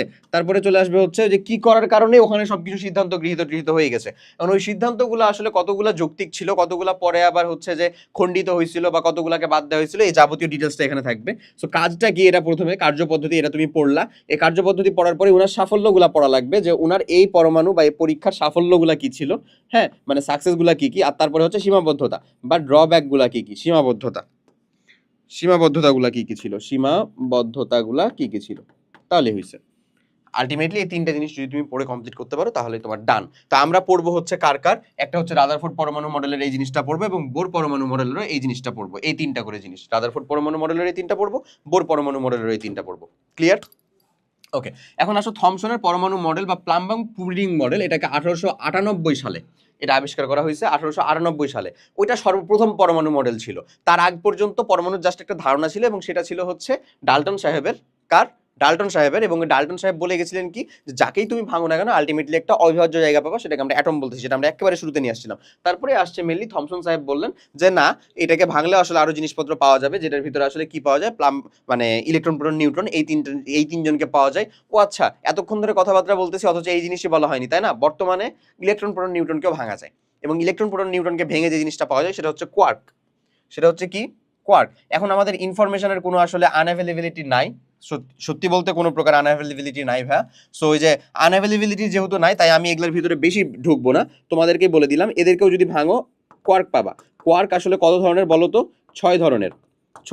তুমি তোমার যদি জানার আরো বেশি ডিপ ইচ্ছা থাকে বা আরো বেশি ধরো ডিটেলসে জানার যদি প্রয়োজনীয়তা বোধ করো, তাহলে আমাকেও রিচ করতে পারো। এর থেকে ভালো হচ্ছে আমাকে রিচ করবা, কখন আবার দেখবো, কখন মেসেজের উত্তর করবো, মানে কাইন্ড অফ তোমার কাছে মনে হতে পারে যে আদৌ কি হবে না হবে বা টাইম লাগবে, দেরি লাগবে। তুমি না বুঝতে পারলে কনসেপ্টটা ধরো চ্যাট জিপিটি হোক, গুগল থেকে হোক, ইউটিউব থেকে হোক, না আসতে পারলে আমাকে রিচ করতে পারো। আমি নিজে হচ্ছে ভার্সিটি ফার্স্ট ইয়ারে আসলে এগুলো নিয়ে পড়াশোনা করা লাগছিল। সো আমি হয়তো বা তোমাকে কিছুটা হলেও বোধহয় বুঝাই দিতে পারবো, বা অ্যাটলিস্ট সোর্সগুলো দিয়ে দিতে পারবো, সোর্সগুলা যেখান থেকে দেখো ভাই, তাহলে বোধহয় বুঝতে পারবা যদি খুব বেশি ইচ্ছা থাকে তাহলে। হ্যাঁ, তো কোয়ার্ক কি? কোয়ার্ক হচ্ছে 6 ধরনের, ভুলেই গেছি আর কি। যাই হোক, কি কি ছিল? Up, down, top, bottom, charm, strange. হ্যাঁ, up quark, down quark, charm quark, strange quark, top quark, bottom quark. এই যে এই কয়টা আর কি, বুঝছো? তো যাকে এদের প্রত্যেকেরই চার্জ আছে। সো ইলেকট্রনকে ভাঙলে কোনটা পাওয়া যায়, প্রোটনকে ভাঙলে কি পাওয়া যায়, নিউট্রনকে ভাঙলে কি পাওয়া যায়, সবগুলো তুমি আসলে পাবা। তো যাক, আমরা যেখানে ছিলাম সেখানে যাই আগে। সো যেখানে ছিলাম সেটা হচ্ছে এই যে এরকম পরমাণু মডেলগুলো নিয়ে আমরা বলতেছিলাম যে থমসন পরমাণু মডেলকে প্লামাম পুনিং মডেল বলা হয়, এটা 1898 সালে আসছে। এরপরে রাদারফোর্ডের পরমাণু মডেল, সেটাকে সৌর মডেল বলা হচ্ছিল। কেন সৌর মডেল বলা হচ্ছিল এবং কেন আমি এই মডেলটাকে বললাম রাদারফোর্ড পরমাণু মডেল? দেখো, এটা কি ওই সৌরজগতের মতনই লাগাচ্ছে না? এই যে সূর্য আর বাদ বাকি সব গ্রহ উপগ্রহগুলো ঘুরতেছে, তো ঠিক এই যে সূর্যকে বলা হচ্ছিল নিউক্লিয়াস, এবং বাকি যে গ্রহ উপগ্রহগুলো ঘুরছে সেগুলোকে বলা হচ্ছিল আসলে পরমাণু, রাদারফোর্ড পরমাণু মডেলের ভিতরে ইলেকট্রন। বুঝছো? তুমি পাবা আরো, আমি হচ্ছে যে বললামই তো রাদারফোর্ড পরমাণু মডেল আমরা ডিটেলসে পড়বো এখানে। ওকে, এরপরের কথা যেটা বললাম, তো এটাকে বলা হয় ওই জন্য সৌর মডেল। হ্যাঁ, তারপরে আসো বোরের পরমাণু মডেল, এবং তারপরে কোয়ান্টাম বলবিদ্যা পরমাণু মডেল, এটা 1924 থেকে 27। এটা হচ্ছে এখন পর্যন্ত সব থেকে বেশি গ্রহণযোগ্যতা প্রাপ্ত। এই পরমাণু মডেলটা সমারফিল্ডের পরমাণু মডেল হিসেবেও আখ্যায়িত করা হয়। সমারফিল্ডের পরমাণু মডেল এর থেকেও পরে আসছে, বুঝছো? তারপরে জিম্যান স্টারকে পরমাণু মডেল আসছে, কত কত আসছে। তুমি যদি আসলে আপডেট জিনিসপাতি নিতে চাও, অভাব নাই, আলহামদুলিল্লাহ। তো যাক, এরপরে চলো আমরা শুরু করব হচ্ছে এই পরমাণু মডেল, আমাদের থমসনের পরমাণু মডেল, প্লাম্বাং পুরিন মডেল। এই মডেলটা আহামরি কিছু বলতেছে না, আহামরি বলতেছে না বলতে ব্যাপারটা এরকম ভাবে বোঝানো হইতো যে ধরো তুমি একটা সিম্পল, এই যে ধরো এই স্ফেরিক্যাল যে কোনো একটা না, আলটিমেটলি স্ফেরিক্যাল হচ্ছে অবস্থাটা। কারণ যদি বৃত্তাকার অবস্থায় থাকে তাহলে সেটা সব থেকে কম পরিমাণে আয়তন দখল করে, ক্ষেত্রফল দখল করে, আয়তন না, আয়তন তো সেম হবে, ক্ষেত্রফল দখল করে। সেজন্য এটা আসলে বৃত্তাকার অবস্থায় থাকবে, সব থেকে ক্ষুদ্র যে অংশ সেটাকে বৃত্তাকার অবস্থা বলবো। এই বৃত্তাকার অবস্থার মধ্যে আসলে এটা টোটালটা হচ্ছে তোমার ম্যাট্রিক্স। এই ম্যাট্রিক্সের ভিতরে ইলেকট্রনগুলো এরকম ভাবে আছে, প্রোটনগুলো এরকম ভাবে আছে। প্রোটনগুলো আসলে সারফেসের দিকে বেশি আছে, ইলেকট্রনগুলোও আছে, বাট আলটিমেটলি টোটালটা একটা ম্যাট্রিক্সের ভিতরে আছে, এখানে একটা পরমাণু। এই জিনিসটাকে তুমি সিম্পলি আসলে কার মধ্যে তুলনা করতে পারো ভাই? এই যে ওয়াটারমেলনের মধ্যে, বুঝছো? ওয়াটারমেলনের মধ্যে যদি তুলনা করো, তাহলে পুরো এই তরমুজের যে লাল অংশটা যেটা আমরা আসলে খাই, সেটাকেই তুমি চিন্তা করতে পারো। সেটা হচ্ছে আমাদের প্রোটনীয় পার্ট, প্রোটনের পার্ট, সেই অংশগুলোই হচ্ছে প্রোটন, যেটাই সব থেকে বেশি আছে, এবং ওর ভিতরে যে বিচিগুলো বিক্ষিপ্তভাবে আছে বা সুসজ্জিত আকারেই আছে, সেগুলোকে বলা হচ্ছে আমাদের ইলেকট্রন। এটা আসলে খুবই মানে কেমন বলবো, মানে ওই সময়ের জন্য জনপ্রিয় ছিল। হ্যাঁ, ওই সময়ের জন্য জনপ্রিয় ছিল, কিন্তু কালের পরিক্রমায় এই পরমাণু মডেলটা, কালের পরিক্রমায় এই মডেল আসলে গ্রহণযোগ্যতা পায়নি। কারণ এখানে দেখো কোনো নিউক্লিয়াসই থাকতেছে না, মানে এক্স্যাক্ট যে একটা জায়গা, কোনো নিউক্লিয়াসই থাকতেছে না। আলটিমেটলি এগুলোর ভিতরে যে কোনো জায়গার মধ্যেই তো আসলে কি থাকতে পারে, ইলেকট্রন থাকতে পারে, বা ওই ইলেকট্রন প্রোটন একসাথে আছে, এটা তো আসলে পসিবল না। অবভিয়াসলি ইলেকট্রন প্রোটন গ্রহণযোগ্যতা পায় নাই। ওকে, এটাই হচ্ছে তার পরমাণু মডেল, আর কিচ্ছু না। সো আলটিমেটলি যদি তুমি চিন্তা করো, এখানে নিউট্রন কোথায় আছে, কোন স্পেসিফিক জায়গা, অরবিটাল, হ্যান ত্যান যাবতীয় জিনিসপত্র নিয়ে কোনো কথাবার্তাই বলা নাই, আসলে আছে, কথাবার্তাই বলা নাই। সো দ্যাটস ওয়াই এই পরমাণু মডেলটা খুব বেশি গ্রহণযোগ্যতা পায়নি, বাট স্টিল এটা একটা সূচনা ছিল। এরপরে আসে হচ্ছে আমাদের রাদারফোর্ড পরমাণু মডেল, এবং রাদারফোর্ড পরমাণু মডেল বা সৌর পরমাণু মডেল, যে পরমাণু মডেলের ভিতরে আলফা কোণা রশ্মি পরীক্ষার মাধ্যমে উনি, মানে একেবারে একটা পরীক্ষা করার মাধ্যমে, এটা তো ধরো ছিল হচ্ছে লিটারালি থিওরি, মানে এটা হচ্ছে তার হাইপোথিসিস যে এরকমটা হইতে পারে ওনার, ঠিক আছে? এরপরে চলে আসলো একেবারে বিজ্ঞানসম্মত একটা পরীক্ষা, সায়েন্টিফিক একটা পরীক্ষা। এখানে হচ্ছে আমরা অ্যাটম নিলাম। এটা কার অ্যাটম নিয়েছিলাম বলো তো ভাই? অ্যারাম বা স্বর্ণের। আমি যখন এখনই ডিটেলসে পড়াবো এই জায়গাটা, তখনই তোমাকে আমি হচ্ছে যে একেবারে স্পেসিফিক কারণ থেকে শুরু করে সবকিছু বলে দিব। এখন জাস্ট পরমাণু মডেলগুলোর একটু খালি রাফলি আলোচনা করতেছি। এটা রাফ আলোচনা ভাই, এটা কিন্তু ডিটেলস হচ্ছে না আমাদের। আমি বলে দিই কি হয়েছিল। ঘটনাটা ঘটছিল এরকম যে এই যে আমরা একটা সরু ছিদ্র পথে আলফা কোণা এখান থেকে বিকিরণ করতেছি, এখানে আমরা একটা স্বর্ণের পাত রাখছিলাম, কে? অ্যারাম পাত, স্বর্ণ। ওই যে ওই জন্য অ্যারাম লিখছি ওখানে স্বর্ণপাত। আর চারপাশে দিয়েছিলাম হচ্ছে জিঙ্ক সালফাইডের পর্দা। তো এখন যখন আমি হচ্ছে এখান দিয়ে এই আলফা রশ্মি বিকিরণ করতেছি তখন দেখতেছি আমি ম্যাক্সিমাম গুলো আসলে পার হয়ে যাচ্ছিল, ম্যাক্সিমাম গুলোই পার হয়ে যাচ্ছিল। সো পার হয়ে যাচ্ছে মানে কি বোঝাচ্ছে, যে আলফা গোনা পার হয়ে যাচ্ছে, তার মানে অধিকাংশ স্থানই হচ্ছে ফাঁকা, এটা বোঝাচ্ছে। তারপরে আবার পার হয়ে যাওয়ার পরে কিছু দেখা যাচ্ছে যে কিছু বেঁকে যাচ্ছে, মানে সেন্টারে যে বরাবর যেগুলো যাচ্ছিল সেগুলো দেখা যাচ্ছে কিছুটা বেঁকে যাচ্ছে। তার মানে ও যেহেতু আলফা কোনাটা কি ছিল বলতো, এরকম ছিল না, দ্বিধনাত্মক হিলিয়াম নিউক্লিয়াস, দ্বিধনাত্মক হিলিয়াম নিউক্লিয়াস। তাহলে ও যেহেতু হচ্ছে ধনাত্মক চার্জ, আবার ও যেহেতু বেঁকে যাচ্ছে, আকর্ষিত হচ্ছে না, আমরা জানি কি সেম চার্জ রিপেলস টুগেদার, তার মানে ধনাত্মক চার্জ যুক্তই কিছু একটা নিউক্লিয়াসের মানে কেন্দ্রের দিকে আছে, একেবারে কেন্দ্রের দিকে আছে, এবং প্রতি প্রায় 20,000-এ একটা কোণা দেখা যাচ্ছিল যেখান দিয়ে যাচ্ছে এখান দিয়ে ব্যাক চলে আসছে। কিভাবে বোঝা গেল যে যেখান দিয়ে যাচ্ছে সেখান দিয়ে ব্যাক চলে আসছে? এক্সাক্ট বিপরীত ভাবে। এভাবেই বোঝা গেল যে এই যে আমি জিঙ্ক সালফাইডের পর্দাটা দিছিলাম না, এটা আমার প্রতিপ্রভা সৃষ্টি করে, অর্থাৎ যখন আলফা কোণা জেটে জিঙ্ক সালফাইডের পর্দাতে লাগতেছিল তখন একটা স্পার্কের সৃষ্টি হচ্ছিল। হ্যাঁ, স্পার্ক সৃষ্টি যেখানে হচ্ছিল না সেটা নিশ্চয়ই ব্যাক চলে আসছে, সেটাকে ট্রেস করা যাচ্ছে না, বুঝছো? তো ওই ব্যাক চলে আসছে যেগুলা, সেগুলার কথাই আমি বললাম যে কিছু আছে যেটা হচ্ছে ডিরেক্ট একেবারে এই যে এরকম প্রায় 20,000-এ একটা ডিরেক্ট ব্যাক চলে আসে। কেন? কারণ ওই কেন্দ্রের ভিতরে একেবারে সম্পূর্ণ ভারী একটা ভর নিমজ্জিত আছে বা সম্পূর্ণ আছে বা যুক্ত আছে, ওই জায়গাটাকে বলতেছি আমরা নিউক্লিয়াস। এটাই ছিল হচ্ছে আমাদের রাদারফোর্ড পরমাণু মডেলের মেইন থিম। আমি এটাকে আরো ডিটেলসে দেখাবো, কেন স্বর্ণের পাত ব্যবহার করা হয়েছিল, কেন জিঙ্ক সালফাইডের পর্দা ব্যবহার করা হয়েছিল, এই স্বর্ণের পাতের আসলে ডেনসিটি কত ছিল, এই স্বর্ণের পাতের ডেনসিটি না মানে থিকনেস কত ছিল, সবকিছু ডিপ ইন ডিটেলস। বাট রাদারফোর্ডের আলফা কোনা বিচ্ছুরণ পরীক্ষা ছিল হচ্ছে এই জিনিস। ক্লিয়ার? এখন ওই যে দেখো, ওই যে একেবারে সেন্টারের ভিতরে ধনাত্মক চার্জযুক্ত কে আসলে? প্রোটন। দ্যাটস ওয়াই উনি নিউক্লিয়াসেরও আবিষ্কারক, প্রোটনেরও আবিষ্কারক, এই কথাটাই বলা হয়েছিল ওখানে। ওকে, এরপরে আসো বোর পরমাণু মডেল। বোর পরমাণু মডেলের ভিতরে যে ঝামেলাটা হয়, মানে যে ঝামেলা না আর কি, যে বিষয়টা আসে সেটা হচ্ছে রাদারফোর্ড পরমাণু মডেলটা ছিল হচ্ছে ভাই এরকম। আমি বোর পরমাণু মডেলের এখানে এটা ড্র করে দেখাই। রাদারফোর্ড পরমাণু মডেলটা ছিল হচ্ছে ভাই অনেকটা এরকম। এরকম এরকম মানে কি? এরকম বলতে উনি বললেন যে এই যে কেন্দ্র একটা, এই কেন্দ্রের ভিতরে আমাদের ধনাত্মক চার্জ যুক্ত আছে, বাট আশেপাশে অনিয়মিতভাবে বা সৌরজগতের মতন ভাবে যে ইলেকট্রনগুলো ছিল সেগুলো হচ্ছে পরিক্রমণ করে একে কেন্দ্র করে। ঠিক আছে, এটা রাদারফোর্ড পরমাণু মডেলে বললেন। এখন ঘটনা হচ্ছে যদি এরকম ভাবে পরিক্রমণ করে তাহলে অনেক বেশি কিছু ডিফিকাল্টিস দেখা যায়। কেমন বা কি ডিফিকাল্টিস? ফার্স্ট অফ অল একটা ডিফিকাল্টিস হচ্ছে যে আসলে এক্স্যাক্টলি এটা কি বিক্ষিপ্তভাবে এরকম ভাবে যাতায়াত করবে, না এই কোনো ফিক্সড জায়গা আছে? এরকম ভাবে বিক্ষিপ্তভাবে যাতায়াত করলে ইলেকট্রনের সাথে সংঘর্ষে লিপ্ত হতে পারে, ইলেকট্রন নিউক্লিয়াসের সাথে সংঘর্ষে লিপ্ত হতে পারে, অনেক কোয়েশ্চেন চলে আসে। মানে আমরা সোজা বাংলায় কথায় বলতে পারি যে প্রোটন কোথায় আবিষ্কার করতেছে বা নিউক্লিয়াস কোথায় আছে সেটা সম্পর্কে উনি ক্রিস্টাল ক্লিয়ার ধারণা দিলেন, কিন্তু এক্স্যাক্ট ইলেকট্রন কোথায় অবস্থান করতেছে বা ইলেকট্রন কোথায় থাকতেছে এটা নিয়ে উনি কোনো প্রকার কথা বললেন না, কোনো ধারণা দিলেন না। ক্লিয়ার? তো প্রথমত ইলেকট্রন যেখানে থাকে অর্থাৎ অরবিট বা শক্তি স্তর, অরবিটাল সম্পর্কে কোনো ধারণা ছিল না। উনি মানে যে আমাদের বোর সাহেব সর্বপ্রথম অরবিটাল সম্পর্কিত ধারণা দিলেন। এই যে ধরো এটা হচ্ছে আমার নিউক্লিয়াস, এই যে হচ্ছে প্রথম অরবিটাল, যেখানে হচ্ছে এন এর মানটা 1 প্রধান শক্তি স্তর, এন এর মান 2, এখানে হচ্ছে এন এর মান 3, এই যে প্রধান শক্তি স্তর এমন। ওকে, রাদারফোর্ড পরমাণু মডেলের ওই যে বললাম যা যা সীমাবদ্ধতা ছিল সবগুলাই দূর করছে হচ্ছে বোর পরমাণু মডেল। রাদারফোর্ড পরমাণু মডেলের মধ্যে একটা ইলেকট্রনের ভর অবস্থান নির্ণয়ের জন্য কোনো প্রকার গাণিতিক রাশিমালা বা কিছুই ছিল না। বোর পরমাণু মডেলে সর্বপ্রথম সেটা আসলো, সেটা আমরা ডিটেলসে দেখবো, এটা আমরা পার্ট 2 এর মধ্যে দেখবো বোর পরমাণু মডেলটাকে আর কি। ওখান থেকে আমরা অনেক কিছু মানে গাণিতিক রাশিমালাও দেখবো আর কি। ওকে, এমন। তারপর আরেকটা ঘটনা বলি, সেটা হচ্ছে যে রাদারফোর্ড পরমাণু মডেলের মধ্যে দেখা গেছে যে আমাদের বর্ণালী সম্পর্কিত কোনো প্রকার ধারণা নাই। কি সম্পর্কিত ভাই? স্পেকট্রাম বা বর্ণালী, অর্থাৎ ইলেকট্রন সমূহ, এই যে ইলেকট্রন সমূহ যে শক্তি শোষণ করে উচ্চতর শক্তি স্তরে এবং উচ্চতর শক্তি স্তর থেকে শক্তি বিকিরণ করে নিম্নতর শক্তি স্তরে আসতে পারে, এবং এই যে শক্তির পার্থক্য, এই শক্তির পার্থক্যকে আমরা ডেল ই বলি, এই শক্তির পার্থক্যের জন্য একটা hc/λ এরকম একটা বর্ণালীর তৈরি হয়। আসলে কিসের তৈরি হয় ভাই? একটা বর্ণালীর তৈরি হয়, একটা ইলেকট্রোম্যাগনেটিক স্পেকট্রামের তৈরি হয়। হ্যাঁ, তড়িৎ চৌম্বকীয় রাশির তৈরি হয়, রাশিমালার বিকিরণ ঘটে। এই তড়িৎ চৌম্বকীয় রাশিমালার যে বিকিরণ ঘটে, তৈরি হয়তো না, বিকিরণ ঘটবে। কেন?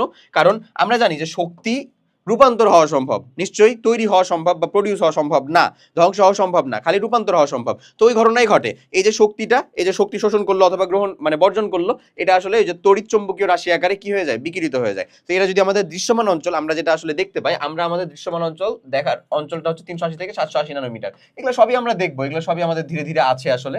হ্যাঁ, এই রেঞ্জেরটা আমরা দেখতে পাই, বুঝছো? এটা হচ্ছে ভিজিবল রেঞ্জ। তো এই রেঞ্জের মধ্যে যদি হয় তাহলে সেটাকে আমরা দেখতে পাবো, কথা হচ্ছে এমন। তো আমি যেটা বলতে চাচ্ছিলাম যে ওই মানে এই যে বর্ণালী সম্পর্কিত এবং এই রেঞ্জের ভিতরে কালার আছে, ওই যে ভিক বিওর অথবা বলতে পারো হচ্ছে বেনি আসহ কলা, যেটা আমাদের বর্ণালীর মানে আমরা যেটা বলি হচ্ছে রংধনু, রামধনুর মতন রংধনু, এই যে রংধনুর যে বেনিয়াসহ কলা সেটা হচ্ছে এই রেঞ্জে বিভক্ত। হ্যাঁ, তো এই রেঞ্জের মধ্যে কোন জায়গার ভিতরে সেটা আমরা পরের লেকচারগুলোর ভিতরে দেখবো আর কি, যে পার্টটার মধ্যে আমার এটা আলোচনা থাকবে। বাট এই সম্পর্কিত কথাবার্তা কে বলে গেলেন? বোর সাহেব বলে গেলেন, রাদারফোর্ডের এগুলা কাজ ছিল না। সো বোরের পরমাণু মডেলটা এই দিক থেকে হচ্ছে আমাদের উন্নত। তুমি জাস্ট কিন্তু এখন খালি প্রিলিমিনারি ধারণা নিচ্ছ, আমি কিন্তু বোর পরমাণু মডেল সম্পর্কে কিছুই আলোচনা করিনি, কাইন্ড অফ বলতে গেলে একেবারে বেসিক কথাবার্তাগুলো বললাম। তো যাই হোক, আবার বোর পরমাণু মডেলে যখন যাব তখন আমরা হচ্ছে এখানে আবার শুরু করব, ঠিক আছে? ওকে, তো যেটার কথা বলছিলাম সেই পার্টটা তো আমরা কমপ্লিট করে ফেলছি, ইলেকট্রন প্রোটন নিউট্রন নিয়ে আলোচনা। এখন ইলেকট্রন প্রোটন নিউট্রন নিয়ে আলোচনা বলতে ইলেকট্রন প্রোটন নিউট্রনের প্রকাশটা আমরা হচ্ছে এখানে তোমাকে দেখাবো, এটা আমি দেখাতে চাচ্ছি, তাহলে আশা করি খুব ভালো মতন বুঝতে পারবা। সেটা হচ্ছে দেখো ইলেকট্রন প্রোটন নিউট্রনের কাহিনীটা কি। ফার্স্ট অফ অল আমরা জানি যেটা, সেটা হচ্ছে ইলেকট্রন একটা পরমাণুর মধ্যে পরমাণুর পারমাণবিক সংখ্যা, দেখো ডিটেলসে পড়তে হলে কত কি বলা লাগে, পারমাণবিক সংখ্যা আর প্রোটন সংখ্যা সেম নাকি সেম না বলো? প্রোটন সংখ্যা অবশ্যই সমান। এবং পরমাণু যেহেতু চার্জ নিরপেক্ষ, যেহেতু চার্জ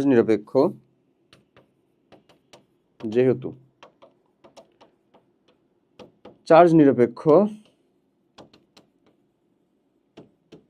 তাই যতটা প্রোটন, জয়টা প্রোটন আর কি, জয়টা প্রোটন ততটা ইলেকট্রন থাকে। বলো এটা নিয়ে কোনো প্রবলেম আছে? ততটা ইলেকট্রন থাকবে একটা পরমাণুর মধ্যে, তাই কি না? বলো এই দুইটা জায়গা বোঝা গেছে ভাই? একেবারে একেবারে বেসিক কথাবার্তা, বাচ্চা বাচ্চা কথাবার্তা, ঠিক আছে? আর নিউট্রন সংখ্যা জিনিসটা কি? নিউট্রন সংখ্যা জিনিসটা হচ্ছে, সংখ্যা লিখতে যা মঙ্খা হয়ে গেছে, আচ্ছা সংখ্যা, এই জিনিসটা হচ্ছে ভাই ভর সংখ্যা থেকে মাইনাস করব আমরা যেটা প্রোটন সংখ্যা। হ্যাঁ, এটা হচ্ছে তোমার নিউট্রন সংখ্যা। ভর সংখ্যার অপর নাম বলা হয় হচ্ছে নিউক্লিয়ন সংখ্যা। ভর সংখ্যার অপর নাম বলা হয় নিউক্লিয়ন সংখ্যা।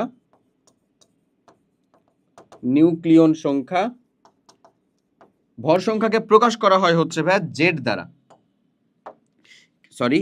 আবার বলি এ দ্বারা। ভর সংখ্যাকে প্রকাশ করা হয় হচ্ছে এ দ্বারা, আর প্রোটন সংখ্যাকে প্রকাশ করা হয় হচ্ছে ভাই জেড দ্বারা। ওকে, প্রোটন সংখ্যাকে প্রকাশ করা হয় হচ্ছে জেড দ্বারা, ভর সংখ্যাকে প্রকাশ করা হয় হচ্ছে এ দ্বারা। ক্লিয়ার এই কথাগুলো? আশা করি বুঝতে পারছো। চলো একটা পরমাণুকে প্রকাশ করা হয় কিভাবে সেটা একটু দেখি। ওই যে ওখানে দেওয়া আছে না, চলো আমি হচ্ছে এটা তোমাকে ডিপ ইন ডিটেলসে দেখাই দিই। ডিপ ইন ডিটেলসে যদি দেখাই, ধরে নাও এই যে এক্স, এটা হচ্ছে একটা পরমাণু। এই এক্স পরমাণুর ভিতরে আমি এখানে কিছু সাইন দিয়ে দিই। এখানে দিব হচ্ছে আমি এ, এখানে দিব হচ্ছে আমি জেড, এখানে দিব হচ্ছে আমি প্লাস বা মাইনাস এন, আর এখানে দিব হচ্ছে আমি ডি।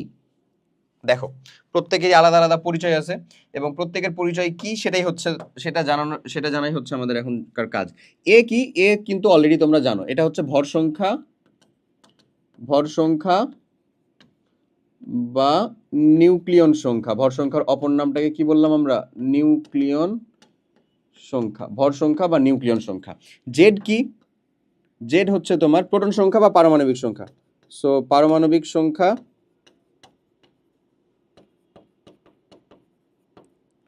বা প্রোটন সংখ্যা। ক্লিয়ার? ওকে, প্লাস মাইনাস এন জিনিসটা কি? ওকে, সো আমরা প্রথমে প্লাস দেখি। প্লাস মানে হচ্ছে ত্যাগকৃত বা বর্জনকৃত ইলেকট্রন সংখ্যা। প্লাস এন মানে কি? ত্যাগকৃত বা বর্জনকৃত ইলেকট্রন সংখ্যা। তার মানে প্লাস এন থাকলে ধরে নাও এই যে এখানে যদি সোডিয়াম আছে না ভাই, এই সোডিয়ামের ভিতরে ধরো আমরা যদি এখানে এখন শুধু প্লাস বলতাম, তার মানে কি +1 এমন বোঝাচ্ছে। তাহলে এখানে আসলে আমরা তো দেখতে পাচ্ছি 11টা আমার প্রোটন আছে। এই যে প্রোটন সংখ্যা বা পারমাণবিক সংখ্যা, এটা কয়টা? 11টা। তাহলে ইলেকট্রন যদি আমাদেরকে বলে ইলেকট্রন কয়টা থাকবে, তাহলে প্লাস মানে হচ্ছে ত্যাগকৃত, প্রোটন 11টা, মানে ইলেকট্রন 11টা ছিল, বাট 11টা থেকে একটা মাইনাস হয়েছে, তার মানে হচ্ছে আমরা বলতে পারি 11টা ইলেকট্রন থেকে একটা ইলেকট্রন মাইনাস হয়েছে, তার মানে এখানে এখন 10টা ইলেকট্রন আছে, এমন বলতে পারি না? 10টা ইলেকট্রন আছে। সো সেম, তো ঠিক একই রকম ভাবে প্লাস এন এর মানেটা হইতেছে এমন। মাইনাস এন মানে কি? গ্রহণকৃত ইলেকট্রন সংখ্যা। মাইনাস এন মানে হচ্ছে গ্রহণকৃত ইলেকট্রন সংখ্যা, এমন। আর ডি, এই ডিটা হচ্ছে ভাইয়া অণুতে পরমাণুর সংখ্যা। অণুতে পরমাণুর সংখ্যা। অণুতে পরমাণুর সংখ্যা বলতে কেমন বোঝায়? যেমন ধরে নাও আমি যদি তোমাকে বলি এখানে যে আমাদের O2, এই যে O2 মানে কি বোঝাচ্ছে আসলে? এই যে O2, এটা 2 দিয়ে কি বোঝাচ্ছে? অক্সিজেনের O2টা হচ্ছে একটা অক্সিজেনের অণু। এই অণুর মধ্যে অক্সিজেন পরমাণু কয়টা আছে? 2টা আছে। ঠিক আছে, কিরকম ভাবে যদি আমি বলি P4, ফসফরাস 4 আকারে কিন্তু থাকে, এগুলো কিন্তু তোমাকে মাথায় রাখতে হবে। ঠিক আছে, এটা কি ফসফরাস 4 আকারে থাকে। ঠিক আছে, ক্লিয়ার? ফসফরাস 4 আকারে থাকে। O2 এমন বললাম ফসফরাস, তাহলে এখানে ফসফরাসের একটা অণুতে ফসফরাসের পরমাণু কয়টা? 4টা। ঠিক আছে, কিরকম ভাবে যদি আমি সালফার বলি S8 আকারে থাকে। আবার সালফার কিভাবে থাকে ভাইয়া? 8 আকারে থাকে। সো এগুলো কিন্তু জেনে রাখবা। ওকে, আচ্ছা, তাহলে এখানে আসলে পরমাণু কয়টা আছে? 8টা সালফারের পরমাণু আছে। ক্লিয়ার না জিনিসটা? আশা করি। হ্যাঁ, এবার আমি যদি তোমাকে মানে এরকম জিনিসপত্র দেই তাহলে আশা করি বের করতে পারবো। এবং এখান থেকে যদি আমরা নিউট্রন সংখ্যাটাকে বের করতে চাই একবারে, নিউট্রন সংখ্যা, তাহলে আমরা কি বলতে পারি আসলে বলো তো? A মাইনাস জেড বলতে পারি, তাই কি না? পারি না এটা বলতে? আশা করি পারি। ওকে, এরপরে চলো, এই যে দেখো একটা জিনিস, এখানে আমরা এখন ইলেকট্রন সংখ্যাকে কাউন্ট করব। কার্বনেট আয়ন, এই কার্বনেট আয়নের মধ্যে ইলেকট্রন সংখ্যা কয়টা সেটা তুমি কাউন্ট করো। ওকে, তো আমি প্রথমে আগে কার্বনেট আয়নটা বুঝি। কার্বনেট একটা কার্বন আছে, অক্সিজেন আছে কয়টা? 3টা অক্সিজেন আছে। তারপরে টোটালটার উপরে এটা কিন্তু 2 মাইনাস খালি অক্সিজেনের উপরে না, কারণ এটা একটা যৌগমূলক। এটা একটা কি আসলে? যৌগমূলক।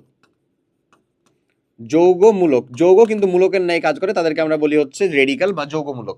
সো এই যে একটা যৌগমূলক, এই যৌগমূলকের অবস্থাটা এরকম, 2 মাইনাস মানে 2টা ইলেকট্রন ওভারঅল গ্রহণ করে আছে। সো আমি যদি এখন টোটাল ইলেকট্রন সংখ্যা কাউন্ট করি, এই কার্বনে আমার পরমাণু কয়টা, মানে সরি প্রোটন কয়টা, ইলেকট্রন কয়টা? কার্বনের পারমাণবিক সংখ্যা হচ্ছে 6, তার মানে ইলেকট্রনও থাকবে কয়টা? 6টা। প্লাস অক্সিজেনের ভিতরে কয়টা ভাই বলো তো? অক্সিজেনে 8, মানে 8টা, আর 3টা করে আছে, 3টা অক্সিজেনের পরমাণু আছে এখানে। একটা অক্সিজেনে 8টা করে ইলেকট্রন আছে। 8টাই তো আছে, এই কি কোনো চার্জিত আছে? না, ওভারঅল যেটা চার্জে সেটা তো আমি পরে ক্যালকুলেশনে নিয়ে আসবই। বুঝে গেছে আমার কথা? তাহলে আমি যেটা করব যে কার্বনেটটা 6 লিখলাম, 6টা ইলেকট্রন, মোট ইলেকট্রন সংখ্যা আমরা কাউন্ট করতেছি। ওকে, আচ্ছা 6। তারপরে আমরা যেটা করব সেটা হচ্ছে 8 গুণ 3। ওকে, 8 গুণ 3ও কমপ্লিট করে ফেললাম। 6 প্লাস 8 গুণ 3, 8 কেন করলাম? কারণ অক্সিজেনের একটাতে কয়টা করে আছে? 8টা করে প্রোটন, 8টা করে ইলেকট্রন আছে। অক্সিজেনের পারমাণবিক সংখ্যা যেহেতু 8, তাহলে 8 গুণ 3। এখন তারপরে আমরা এই যে এটা আসলে গ্রহণকৃত ইলেকট্রন নাকি ত্যাগকৃত? মাইনাস মানে হচ্ছে গ্রহণকৃত ইলেকট্রন সংখ্যা, 2 মাইনাস মানে হচ্ছে 2টা ইলেকট্রন গ্রহণ করা আছে। ব্যাপারটা এরকম। তাহলে আলটিমেটলি এটা কত হয় দেখো তো? 3 8 24 আর 32টি না? এগুলা জিনিস কিন্তু তুমি গুচ্ছ বা অন্যান্য বিভিন্ন ইউনিভার্সিটির ভর্তি পরীক্ষার ভিতরেও প্রশ্ন আসে। ঠিক আছে, ওকে। যদি এখানে নিউটন কাউন্ট করতে বলতো তো তোমার এটা কাজ থাকবে ভাই। ঠিক আছে, যে এখানে তুমি নিউটন সংখ্যা কাউন্ট করো।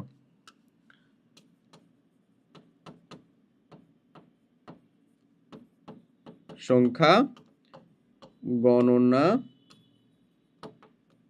করো, এটা হচ্ছে তোমার HW। করো তো, দেখি পারো কিনা। করবা, গ্রুপে পোস্ট করবা যে ভাই আমি এটা করছিলাম, হয়েছে কিনা। না পারলেও পোস্ট করবা যে ভাই এটা করে দেন, তাহলে নো প্রবলেম, আমরা এটাকে সলভ করে ফেলবো। ঠিক আছে, নিউটন সংখ্যা কাউন্ট করো। ওকে, পারবা আশা করি। ওকে, এরপরে এটাকে দেখো, এই একটা প্রশ্ন দেওয়া আছে, এই প্রশ্নের উত্তরটা কি করবো আমরা? একটা দেখো, একটা কি দেওয়া, বি একটা পরমাণুর বৈশিষ্ট্য, মানে এটা কোন পরমাণু এটা বলে না, এটা কিন্তু বেরিয়াম টেরিয়াম না, ভাইবো না। তো এখানে আসলে এটা কোনো একটা মানে গদ বাঁধা কোনো পরমাণু না, বা কোনো আমার স্পেসিফিক কোনো ফিক্সড পরমাণু না। এখানে কিছু ব্যাপার বলে দিয়েছে, পি আর কিউ। পি যে জায়গাটা, এখানে আমরা কাকে দেই আসলে? ভর সংখ্যাকে দেই। কিউ যে জায়গাটা, সেখানে আমরা কি দেই? পারমাণবিক সংখ্যাকে দেই। সো বলো এখানে কি বলছে যে পি, পি এর মান হচ্ছে 86, মানে এটার ভর সংখ্যাটা হচ্ছে 86 এমন বলতেছে যে কেউ একজন। আর কিউ হচ্ছে 41, মানে পারমাণবিক সংখ্যাটা হচ্ছে 41। বি এর জন্য তাহলে কোনটি সত্য? কোনটা সত্য হবে? প্রোটন সংখ্যা 41, নিউটন সংখ্যা হচ্ছে 45। 41 আর 45 কত হবে বলো তো? 46 হবে। তার মানে হ্যাঁ, এটা সত্য না? মানে আমরা প্রোটন সংখ্যা কি জানি? ভর সংখ্যা থেকে প্রোটন, মানে নিউটন সংখ্যা কি জানি? ভর সংখ্যা থেকে প্রোটন সংখ্যা বাদ দিব। সো ভর সংখ্যা 86 আর প্রোটন সংখ্যা কত? 41। তুমি যদি বাদ দাও তাহলে কি 45 আসবে না? আসবে। তার মানে এই কথাটা তো সত্য হচ্ছে। প্রথম অপশনই তো সত্য পেয়ে গেলাম। কোনটা সত্য সেটা পাইছে। ভর সংখ্যা হচ্ছে 82, ভর সংখ্যা 82 কেমনে? বলে দিছে হচ্ছে ভর সংখ্যা 86, তার মানে এটা তো সত্যই না। প্রোটন সংখ্যা হচ্ছে 39, কেমনে ভাই? 41 বলে দিছে প্রোটন সংখ্যা, আবার কয় 39। নিউটন সংখ্যা হচ্ছে 43, কেমনে 43? এটা মাইনাস করলে থাকে হচ্ছে 45। বুঝতেছো? তার মানে এগুলা একটাও ঠিক না, একমাত্র সঠিক হচ্ছে কোনটা? একেবারে ক নাম্বারটা। ক্লিয়ার? পারা যাবে? ওকে, এখন এই যে পারমাণবিক ভর এবং আপেক্ষিক পারমাণবিক ভর, এই দুইটা জিনিস নিয়ে আমরা একটু আলোচনা করবো। এটা খুবই একটা জরুরি জিনিস, এই জিনিসটা একটু বুঝে নাও। এখান থেকে আসবে হচ্ছে এই যে এএমইউ, এটা বিজ্ঞানী যিনি আবিষ্কার করছিলেন উনি হচ্ছেন বিজ্ঞানী ডাল্টন এবং এটার যেটা এককটা প্রকাশ করা হয় সেটা হচ্ছে এএমইউ। এএমইউকে আমরা এটাকে এরকম ভাবে লিখি, তাহলে আশা করি বুঝতে পারবা। ডাল্টন আবিষ্কার করছিলেন, সেটাকে আমরা 1 ডাল্টন বলতে পারি। 1 ডাল্টন সমান আমরা 1 এএমইউ বলতে পারি। 1 এএমইউ, আর 1 এএমইউ এর ভ্যালু কত সেটাই আমরা বের করব। 1 এএমইউ এর ভ্যালু হচ্ছে ভাই এই যে এটা, 1 এএমইউ এর ভ্যালু হচ্ছে এক্স্যাক্টলি এটা।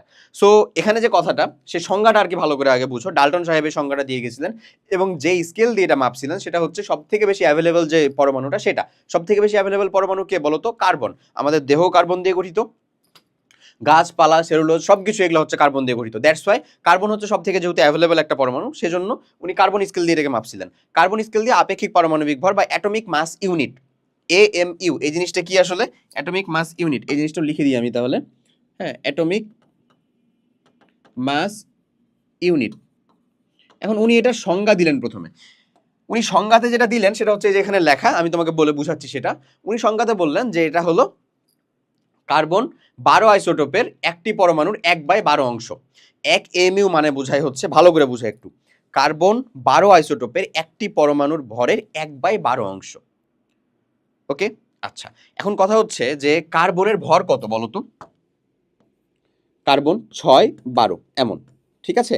তাহলে এই যেটা কার্বন, এটা কি একটা পরমাণু নাকি 1 মোল পরমাণু? উত্তরটা হচ্ছে 1 মোল পরমাণু। 1 মোল পরমাণু, 1 মোল পরমাণুর ভর কত আমার? 12 গ্রাম, গ্রাম পার মোল। বুঝছো?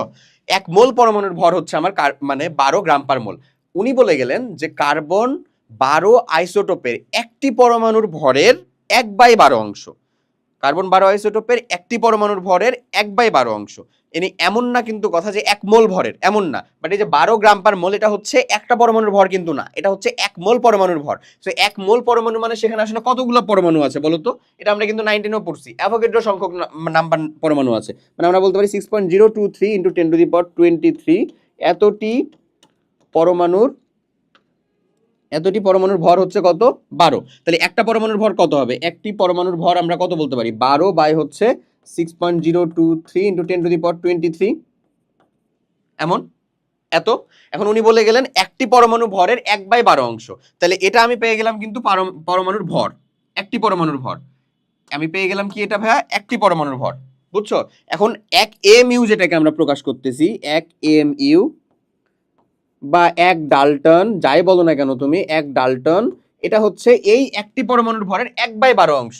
তাহলে 12 বাই হচ্ছে 6.023 × 10⁻23 দিয়ে দাও, ইন্টু হচ্ছে 1/12 অংশ। বুঝছো? এটা কিন্তু উনি বলে গেলেন, ঠিক আছে? ঠিক আছে, তাহলে এই যে এই 12, এই যে এই 12 কাটে, তাহলে 1/6.023 × 10⁻23 থাকে না? এটার ভ্যালু থাকে 1.64 10⁻24 গ্রাম। এই যে ভ্যালুটা থাকে, এবং এটাই হয়ে গেল 1 এমইউ এর মান। এটাই হয়ে গেল কি বলো? 1 এমইউ এর মান। এই জিনিসটাই তোমার ভালো মতন পারা লাগবে। এটাই হয়ে যাচ্ছে হচ্ছে আমাদের 1 এমইউ এর মান। ক্লিয়ার? 1 এমইউ 1 ডাল্টন সমান কত? তাহলে আমরা বলতে পারি 1.64। ভালো করে একটু ক্যালকুলেটরে করো, ক্যালকুলেটরে নিবা। অ্যাভোগাড্রো নাম্বার কিন্তু আমাদের মানে অ্যাভোগাড্রো নাম্বার কিন্তু আমাদের এর ভিতরে দেওয়াও থাকে, ঠিক আছে? 1.66 × 10⁻19 গ্রাম, এটা করলেও তুমি করতে পারবা, কোনো সমস্যা নেই। অ্যাভোগাড্রো নাম্বার কিন্তু সাধারণত আমাদের দেয়া থাকে। ওকে, তাহলে আমরা যদি করি 1 এমইউ, হ্যাঁ, অ্যাভোগাড্রো নাম্বার যেটা, এটা কিন্তু ফিক্সড দেয়া থাকবে। তাহলে এই ক্যালকুলেশনের ভিতরে এটা হচ্ছে 1.664 × 10⁻24 গ্রাম, এতটুকু। সো এটা দেওয়া আছে, তুমি আরামসে করতে পারবা। কারণ আমি তোমাকে যেটা বললাম, তাহলে 1 এমইউ এর মানটা তুমি কত বলতে পারো? 1.664 বা 67 সাধারণত এটা ইউজ করে, ঠিক আছে? তুমি একটু আগে যখন আমরা প্রোটনের ভর দেখলাম, তারপরে আমরা নিউট্রনের ভর দেখলাম, ওখানে 1.673 একটাতে ছিল, 1.675 একটাতে ছিল। সো 1.664 অথবা 1.66 × 10⁻24 গ্রাম, এটাই আশা করি দিয়ে দিতে পারো। ক্লিয়ার হয়েছে জিনিসটা? আশা করি বুঝতে পারছো। এরপরে 1 এমইউ 1 ডাল্টন সম্পর্কিত কনসেপ্টটা ক্লিয়ার, বুঝা গেছে আশা করি। এটাই হচ্ছে একটা 1 এমইউ এর মান। এই মানের উপর ভিত্তি করে আসলে পারমাণবিক যে ভরগুলা সেগুলোকে কাউন্ট করা হতো। ওই সময়ে হতো না, এখনো হয় আর কি। এখন এটা নিয়ে কথা চলে আসে এই যে এরকম কিছু কোয়েশ্চেন, যেমন দেখো এটা একটা, কোন মৌলের একটি পরমাণুর ভর যদি এত হয় তাহলে মৌলটির নাম কি হবে? একটা পরমাণুর ভর যদি এরকম হয়, সো তুমি দেখো একটা পরমাণুর ভর হচ্ছে এত, এমন বলে দিছে। তো আমরা যে জিনিসটা জানতাম সেটা হলো যে এটা কিসে বলা, এটা কিসে বলা বলো তো ভাই? গ্রামে অবভিয়াসলি বলা। একটি পরমাণুর ভর হচ্ছে এত। আমরা জানি হচ্ছে যে আমাদের অ্যাটমিক মাস ইউনিটের ভিতরে এক এমইউ অ্যাটমিক মাস ইউনিটের ভিতরে 1.67 × 10⁻24 গ্রাম হয় হচ্ছে একটি পরমাণুর ভর। হ্যাঁ, ওটা আসলে কোন মৌল সেটার উপর ভিত্তি করে। যেমন কার্বন 12 আইসোটোপের 1/12 অংশ ছিল, দ্যাটস ওয়াই এটা এরকম ভাবে আসছে। এটা যদি ধরে নাও অন্য কোনো একটা মৌলের জন্য হইতো, ধরো এটা তো এখানকার মানটা ফিক্সড, এই মানটা তো এখানকার জন্য ফিক্সড, এটার উপর ভিত্তি করে বাকি মানগুলোকে আমরা ঠিক করি এটার উপর ভিত্তি করে। এখন এখানে যখন বলছে যে এই যে ধরো এই যে এই কোশ্চেনটার দিকে একটু বুঝো, এই কোশ্চেনটার দিকে একটু বুঝো। এখানে একটা পরমাণুর ভর হচ্ছে এত, তুমি বলো তো আসলে যে একটা পরমাণুর ভর এত, বাট এক মোল পরমাণুর ভিতরে কতটুকু পরিমাণ জিনিসপত্র থাকে? এটা কিন্তু আমরা দুইভাবে উত্তর করতে পারি। আমরা যদি উত্তরে লিখি যে একটি পরমাণুর ভরটা এত, একটি পরমাণুর ভর কত আমাদের? 1.7931 × 10⁻22 গ্রাম। মানে আমার তো দরকার হচ্ছে তার মৌলটির নাম। মৌলটির নাম আমরা কখন পাবো? যখন তার আসল ভরটা আমরা পাবো। তো তার আসল ভর বের করার জন্য একটি পরমাণুর ভর দিয়ে কি আসলে ভর হবে না? কয়টা লাগবে আমাদের? এক মোল পরমাণু বা এক মোল বা 6.023 × 10⁻23, এটাকে কিন্তু অনেক সময় Na বা অ্যাভোগাড্রো নাম্বারও বলা হয়। Na সংখ্যক বা এক মোল পরমাণুর ভর, এই ভরটা আসলে কত দেখো তো? 1.67 না 1. কত এটা? 1.7931 10⁻22 ইন্টু 6.023 ইন্টু 10⁻23। এটাকে যদি কমপ্লিট করো তাহলে যে অ্যান্সারটা চলে আসবে সেটাই হচ্ছে তোমার আসলে আলটিমেটলি ভর। এটাতে একটা পরমাণুর ভর চাইছে, বাট তুমি বলো তো আসলে যে তার টোটাল যে ভর, আণবিক ভর, সেটা পাইতে গেলে কি আমাদের এক মোল পরমাণুর ভরটা বের করা লাগে না? অবভিয়াসলি, যেমন এখানে আমি তোমাকে দেখালাম যে এটা তো আমার হচ্ছে এক মোল পরমাণুর ভর, এটাতে একটা পরমাণুর ভর না, একটা পরমাণুর ভর তো ওই যে এটাই এক এমইউ, যেটা সেটা তো এটাই। এখন কথা হলো এটাকে তুমি এভাবেও করতে পারো, এভাবে করলে যে উত্তরটা আসবে। আবার যদি চিন্তা করো যে এর আপেক্ষিক পারমাণবিক ভর, আপেক্ষিক পারমাণবিক ভর, আপেক্ষিক পারমাণবিক ভরটা কত হবে? ওর যে ভরটা একটি পরমাণুর ভর বাই হচ্ছে এক এমইউর মান, সিম্পল। আপেক্ষিক পারমাণবিক ভরটা কত? 7931 × 10⁻22 বাই হচ্ছে তোমার যেটা একটা এক এমইউর মান, একটি পরমাণুর ভর যেটা তুমি বের করছো 1.66 10⁻24 গ্রাম। সো আলটিমেটলি তুমি এটাতেও যে উত্তর পাবা, এটাতেও সেম উত্তর পাবা। সেই উত্তরটা পাবা হচ্ছে 107 গ্রাম পার মোল, এরকম পাবা। বুঝছো? 107 গ্রাম পার মোল পাবা। 107 আসলে কার ভর বলো তো ভাইয়া? জানো? সিলভারের ভর। কার আসলে? সিলভারের বা এজি। তো আমাকে ভরটা আসলে মনে রাখতে হবে যে কার ভর এরকম টাইপের হয়। তো সিলভারের ভর বা এজি বা সিলভারের ভর। হ্যাঁ, সো এটা আসলে কোন পরমাণুকে বোঝাচ্ছে? আসলে সিলভারকে বোঝাচ্ছে। তুমি যদি আসলে এরকম ভাবে করো, প্রথম যে স্টেপটা দিয়ে করছি আমরা, এই স্টেপটা দিয়ে ফলো করে করো, তাও এটা কারেক্ট। এই স্টেপ ফলো দিয়ে করো, তাও এটা কারেক্ট। সো আমরা যেহেতু এক এমইউ এর মান টান পড়লাম, বের করার কাহিনীটা পড়লাম, ওটা দিয়ে তোমাকে আসলে এই স্টেপটা দেখিয়ে দেওয়া হয়েছে। আর উপরে এটা হচ্ছে যে ডিরেক্ট মোল দিয়ে দেখিয়ে দেওয়া হয়েছে। বুঝছো? এটা তোমার উপরে ইচ্ছা যে তুমি আসলে কিভাবে করতে চাচ্ছ, তাইলে হবে। ওকে, সো আশা করি বুঝতে পারছো। এরপরে আমাদেরকে যে পার্টটুকু করতে হবে সেটা হচ্ছে আইসোটোপ, আইসোবার, আইসোটোন, আইসো ইলেকট্রনিক, এই অংশগুলো নিয়ে আমরা আলোচনা করব, এই যে যতগুলো আইসো আছে আর কি। আচ্ছা, তো ভাইয়া আমরা যে অংশটাতে ছিলাম আসলে, আমরা আসলে এই পার্টটুকু এখন পড়বো। এই পার্টের মধ্যে আমরা কমপ্লিট করব হচ্ছে যত প্রকারের আসলে আইসো আছে। আইসোটোপ সবথেকে গুরুত্বপূর্ণ, তুমি এটা পড়ছো কিন্তু আমরা সেম জিনিসটাকেই একটু ডিফারেন্ট অ্যাঙ্গেলে পড়বো, একটু ব্রডলি পড়বো, একটু বুঝার চেষ্টা করবো, একটু ভেতরের জ্ঞান আস্বাদন করার চেষ্টা করবো যে ভেতরে আসলে কি বুঝাচ্ছে। আইসোটোপ, আইসোটোন, আইসোবার, এই তিনটা আলহামদুলিল্লাহ আমরা পড়ছিলাম। আইসো ইলেকট্রনিকও আমরা টুকটাক পড়ছি। আইসো ডায়াফার, আইসো স্টার, এই নামেও দুইটা জিনিস থাকে যেগুলো অ্যাডমিশনের টুকটাক একটু দেখানো হয়, আপাতত তোমার লাগবে না। যেখানে যদি পড়ানো হয় বা কোথাও যদি তুমি দেখো, নো প্রবলেম, ওটাকে একটু ওখান থেকে দেখো পারলে, বা প্রয়োজন নাই, আমি বলে দিলাম প্রয়োজন নাই। আইসো ইলেকট্রনিক পর্যন্ত ওকে। আইসোমার বলে একটা জিনিস আছে, সেটা আবার তুমি পাবা অর্গানিক কেমিস্ট্রির মধ্যে বিশেষ করে, তো ওখানে যে আবার সেটাকে জরুরি আবার। হ্যাঁ, সো ওই জৈব রসায়ন যখন তুমি পড়বা ওই আমাদের সেকেন্ড পেপারে সেকেন্ড চ্যাপ্টার, তখন ওটা জরুরি। তো আপাতত দৃষ্টিতে যে কয়টা আমরা দেখাচ্ছি, যে কয়টা পড়াচ্ছি, সে কয়টাকে ভালো করে শিখো, সেগুলোর অ্যাপ্লিকেশন শিখো, কেন প্রয়োজন সেগুলো একটু বুঝি, মোর দ্যান এনাফ। ওকে, এখানে চলে আসো। যদি আমরা দেখি, এই যে দেখো হাইড্রোজেনের আইসোটোপ, বললাম না তোমাকে আমি? প্রোটিয়াম, ডিউটেরিয়াম, ট্রিটিয়াম, আমি দেখাইছি বোধহয়, এগুলো দেখাইলাম না ভাই? প্রোটিয়াম, ডিউটেরিয়াম, ট্রিটিয়াম, এমন। এই ডিউটেরিয়ামটাকেই কি বলতাম আমরা? D12। আর এটা যদি প্লাস হয়ে যায় তাহলে এটাকে কি বলবো? Deuterium ion. ডিউটেরিয়াম আয়ন কি ছিল? একটা ভারী কণা ছিল। এগুলা যদি এখন ভুল করছিস মারবো কিন্তু। সো D2O, এটা কার সংকেত? ভারী পানির সংকেত। এগুলা যেন ক্লিয়ার থাকে। ফ্লোরিনের ক্ষেত্রে দেখো ভাই এখানে আসলে 9 19 আর হচ্ছে 10 20, তো এখানে যদি তুমি লক্ষ্য করো তাহলে এখানে পাবা হচ্ছে নিউট্রন সংখ্যা কয়টা করে, 10টা করে। এই যে ভর সংখ্যা থেকে পারমাণবিক সংখ্যাটা বাদ দাও, কত করে থাকবে, 10টা করে থাকবে। নিউট্রন সংখ্যা সমান মানে এটা কি আসলে আইসোটোন। আইসোটোন বুঝতে হবে তোমার, আইসোটোন। টোন মানে হচ্ছে নিউট্রন, নিউট্রন থেকে টোন আসছে। আইসো মানে হচ্ছে সেম। আইসো মানে কি, আইসো মানে হচ্ছে সেম বলতে পারো, বা বলতে পারো হচ্ছে একই, একই। ওকে, এরপরে চলে আসো, যদি আমরা এদের দিকে একটু তাকাই তাহলে তুমি দেখো আলটিমেটলি আমি এখানে যে কয়েকজনকে লেখা হয়েছে তাদের ভিতরে ভালো করে লক্ষ্য করলে দেখবা সালফার এখানে ভর সংখ্যা সেম, এখানে ক্লোরিনের ভর সংখ্যা সেম, এখানে হচ্ছে সালফার 18 ভর সংখ্যা সেম। তো আলটিমেটলি এখানে যদি ভালো করে লক্ষ্য করো প্রত্যেকটা ভর সংখ্যা সেম। ভর সংখ্যা একই থাকলে সেটাকে আমরা বলবো হচ্ছে বার, মানে আইসো বার। আর আর যদি আমাদের ইলেকট্রন সংখ্যা সমান হয় সেটাকে বলবো আমরা আইসো ইলেকট্রনিক। তো চলো আমরা এই জিনিসটা যদি একটু ভালো করে ডিটেলসে দেখতে চাই তাহলে এই যে আমাদের টোটালটা দেওয়া আছে, এখন আমরা এখান থেকে যে জিনিসটা বুঝবো সেটা হচ্ছে সেই জিনিসটা হলো, যদি চিন্তা করো, ঠিক আছে, আমরা এখান থেকে কয়েকটা জিনিস লিখে দিই। হ্যাঁ, আইসোটোপ, আইসোটোপের ভিতরে আমরা যে জিনিসটা লিখবো সেটা হচ্ছে, এটা হলো একই আর এটা হচ্ছে ভিন্ন। আচ্ছা, আইসোটোপে একই যেটা হবে সেটা হচ্ছে আসলে কি বলতো, একই হবে হচ্ছে প্রোটন সংখ্যা বা পারমাণবিক সংখ্যা, প্রোটন সংখ্যা বা পারমাণবিক সংখ্যা। আইসোটোপে একই হবে হচ্ছে প্রোটন সংখ্যা বা পারমাণবিক সংখ্যা। ভিন্ন হবে কি কি বলতো, ভর সংখ্যা, ভর সংখ্যা ভিন্ন হবে, নিউট্রন সংখ্যা ভিন্ন হবে,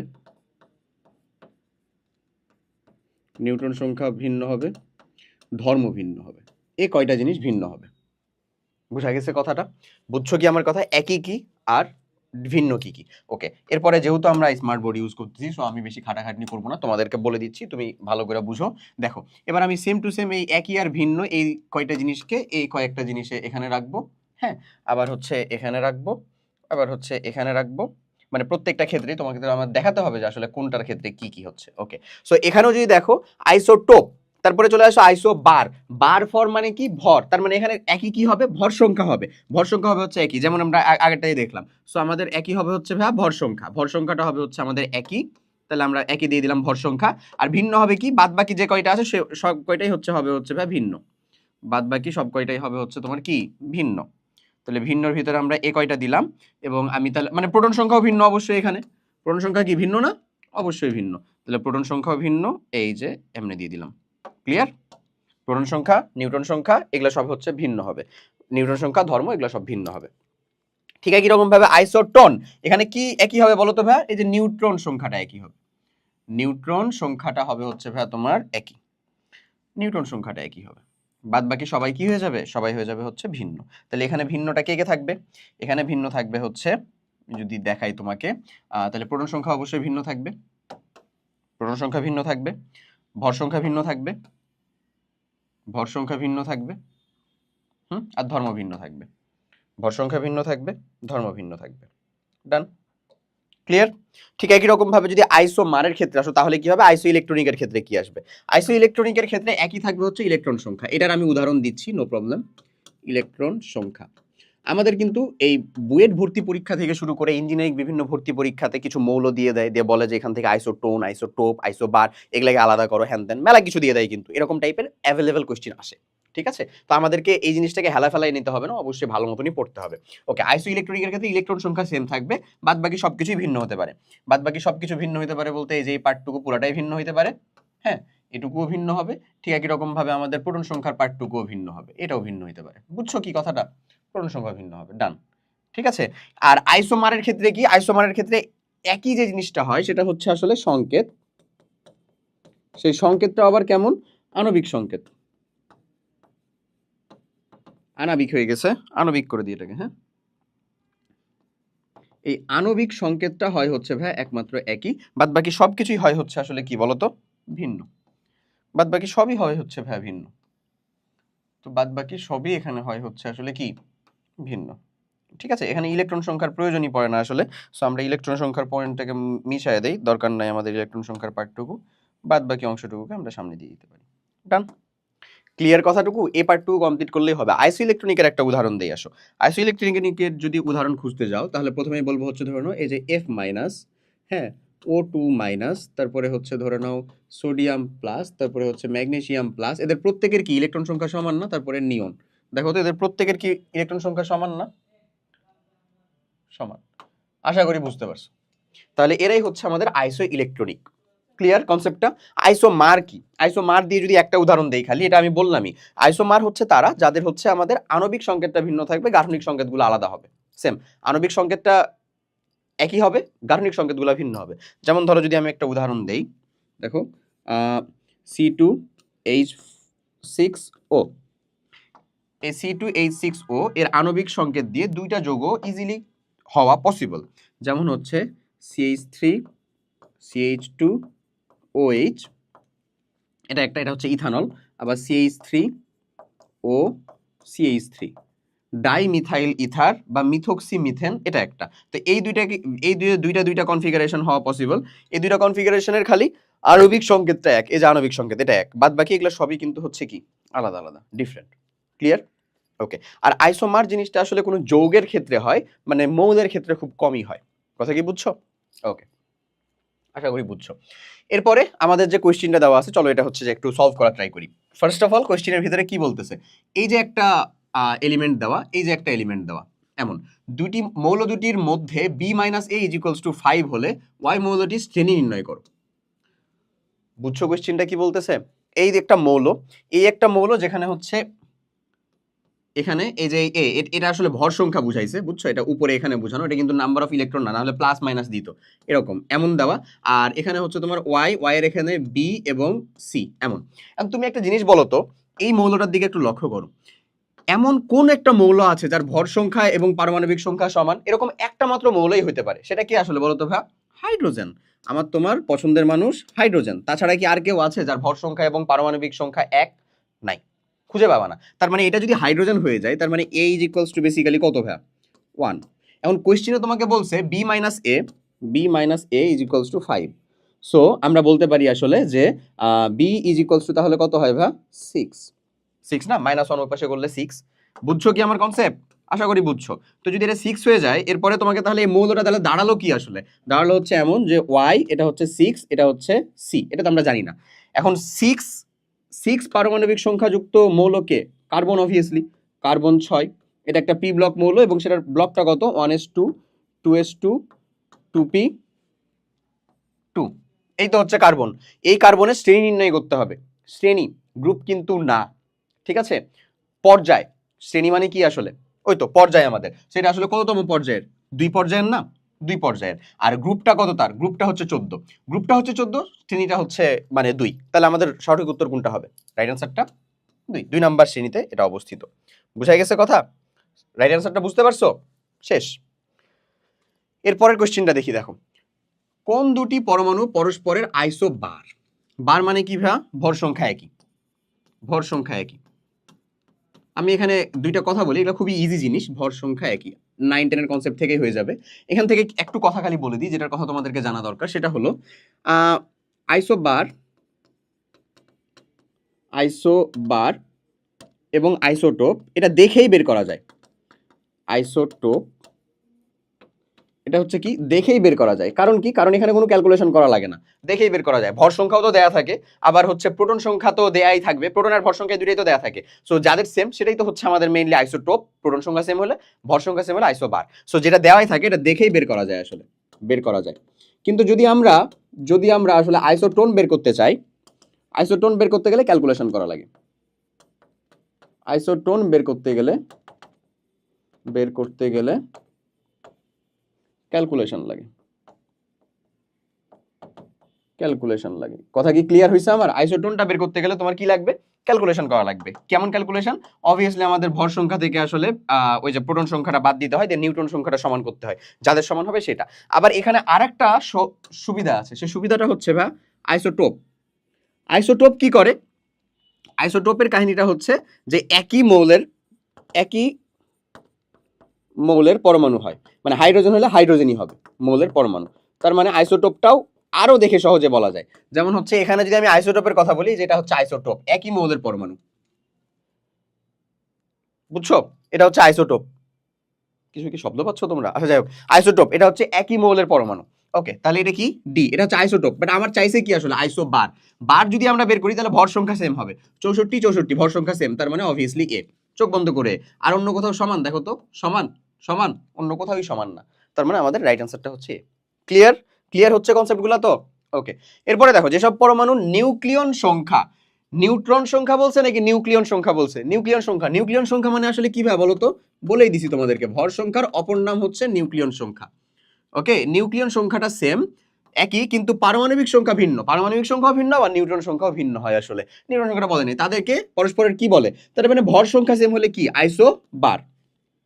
ক্লিয়ার? ওকে, এরপরে আসো, এই যে একটা পরমাণুর আইসো বার বা ভর সংখ্যা এবং তার প্রকৃতিতে পাওয়ার সম্ভাব্যতা কত, এটার উপর ভিত্তি করে তার গড় পারমাণবিক ভর বের করা হয়। গড় পারমাণবিক ভর বের করা হয়। এটা কিভাবে বের করা হয়? এটা তোমাদের ক্লাস 9 10 এর ভিতরে ছিল, আমরা এখানে এটা পড়বো। ক্লাস 9 10 আবার একটু অ্যাডভান্স লেভেলেও ছিল। তো আমরা এখানে যেটা বের করব সেটা হচ্ছে একটা পরমাণুর গড় পারমাণবিক ভর। গড় পারমাণবিক ভর কি লাগবে বলো তো? আমি বললামই, হচ্ছে তার আইসোটোপ সংখ্যা এবং প্রত্যেকটার প্রকৃতিতে অ্যাভেলেবিলিটি কত করে অ্যাভেলেবল। গড় পারমাণবিক ভর হবে হচ্ছে, গড় পারমাণবিক ভর হবে হচ্ছে summation of, summation of summation of তাদের ভর গুণ পার্সেন্টেজ, ভর গুণ তার রেসপেক্টিভ পার্সেন্টেজ বাই হচ্ছে 100। এই কাজটা যদি তুমি কমপ্লিট করো তাহলে তুমি হচ্ছে পেয়ে যাবা তার গড় পারমাণবিক ভরটা কত সেটা। ঠিক আছে, যেমন ধরো এখানে বলতেছে তিনটা আইসোটোপের প্রাচুর্য যথাক্রমে A%, 6% এবং C%, এটা হচ্ছে B% ধরে নাও, এবং C%। প্রত্যেকটি পরমাণুর ভর যথাক্রমে M1 AMU, M2 AMU, M3 AMU। মানে A% যেটা, সেটার ভর হচ্ছে AMU, অর্থাৎ M1 AMU এর যেটা ভরের সেটাকে পাওয়া যায় হচ্ছে A%। এই তিনটা পার্সেন্ট যোগ করে অবশ্যই 100 হইতে হবে। M2 কত? B%। M3 কত ভাইয়া? C%। যদি এরকম হয় তাহলে তাদের গড় পারমাণবিক ভরটা কত হবে আসলে বলো তো? A1 M1 plus B1 M2, আচ্ছা A1 তো আর দরকার নাই, AM1, হ্যাঁ AM1 BM2 plus CM3 by হচ্ছে কত পার্সেন্ট আসলে? 100%।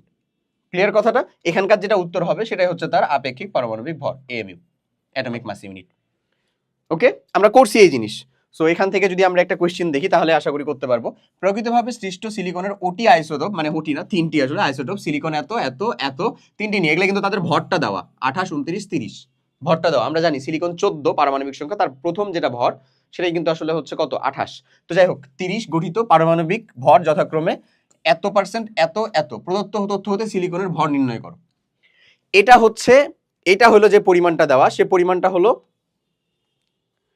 আইসোটোপের ভর নিয়ে গঠিত, যার পারমাণবিক ভর যথাক্রমে এখানে কি বলে 28 29 30 নিয়ে গঠিত আইসোটোপ, যেখানে প্রদত্ত তথ্য দিয়ে সিলিকনের ভর নির্ণয় করব। আমরা সিলিকনের এখানে ভর নির্ণয় করব। এই তিনটা হচ্ছে তার অ্যাভেলেবিলিটির পরিমাণ, অ্যাভেলেবিলিটির পরিমাণ, যে কত করে সেটাকে পাওয়া যায়। ঠিক আছে, কত পার্সেন্টেজ করে সেটা পাওয়া যায়, অ্যাভেলেবিলিটির পরিমাণ। আচ্ছা, তো যেটা বলছিলাম ভাইয়া, যে আমাদের যে কাজটা করতে হবে মেইনলি সেটা হলো যে এটা এখানে বোঝাচ্ছে এমন, এটার ভর, পারমাণবিক ভর এমন ব্যাপারটা বলতেছে, বাট এটা আসলে আলটিমেটলি তার প্রকৃতিতে প্রাপ্যতা ব্যাপারটা এরকম। সো এটারটা কত? 28টা হচ্ছে 27.97 এরকম, 29টা হচ্ছে এরকম, এবং 30টা হচ্ছে এরকম। সো আমাদের যেটা কাজ করতে হবে সেটা হচ্ছে সিম্পল অ্যাজ দ্যাট। আমরা করব হচ্ছে সিলিকনের ভর, সিলিকনের আপেক্ষিক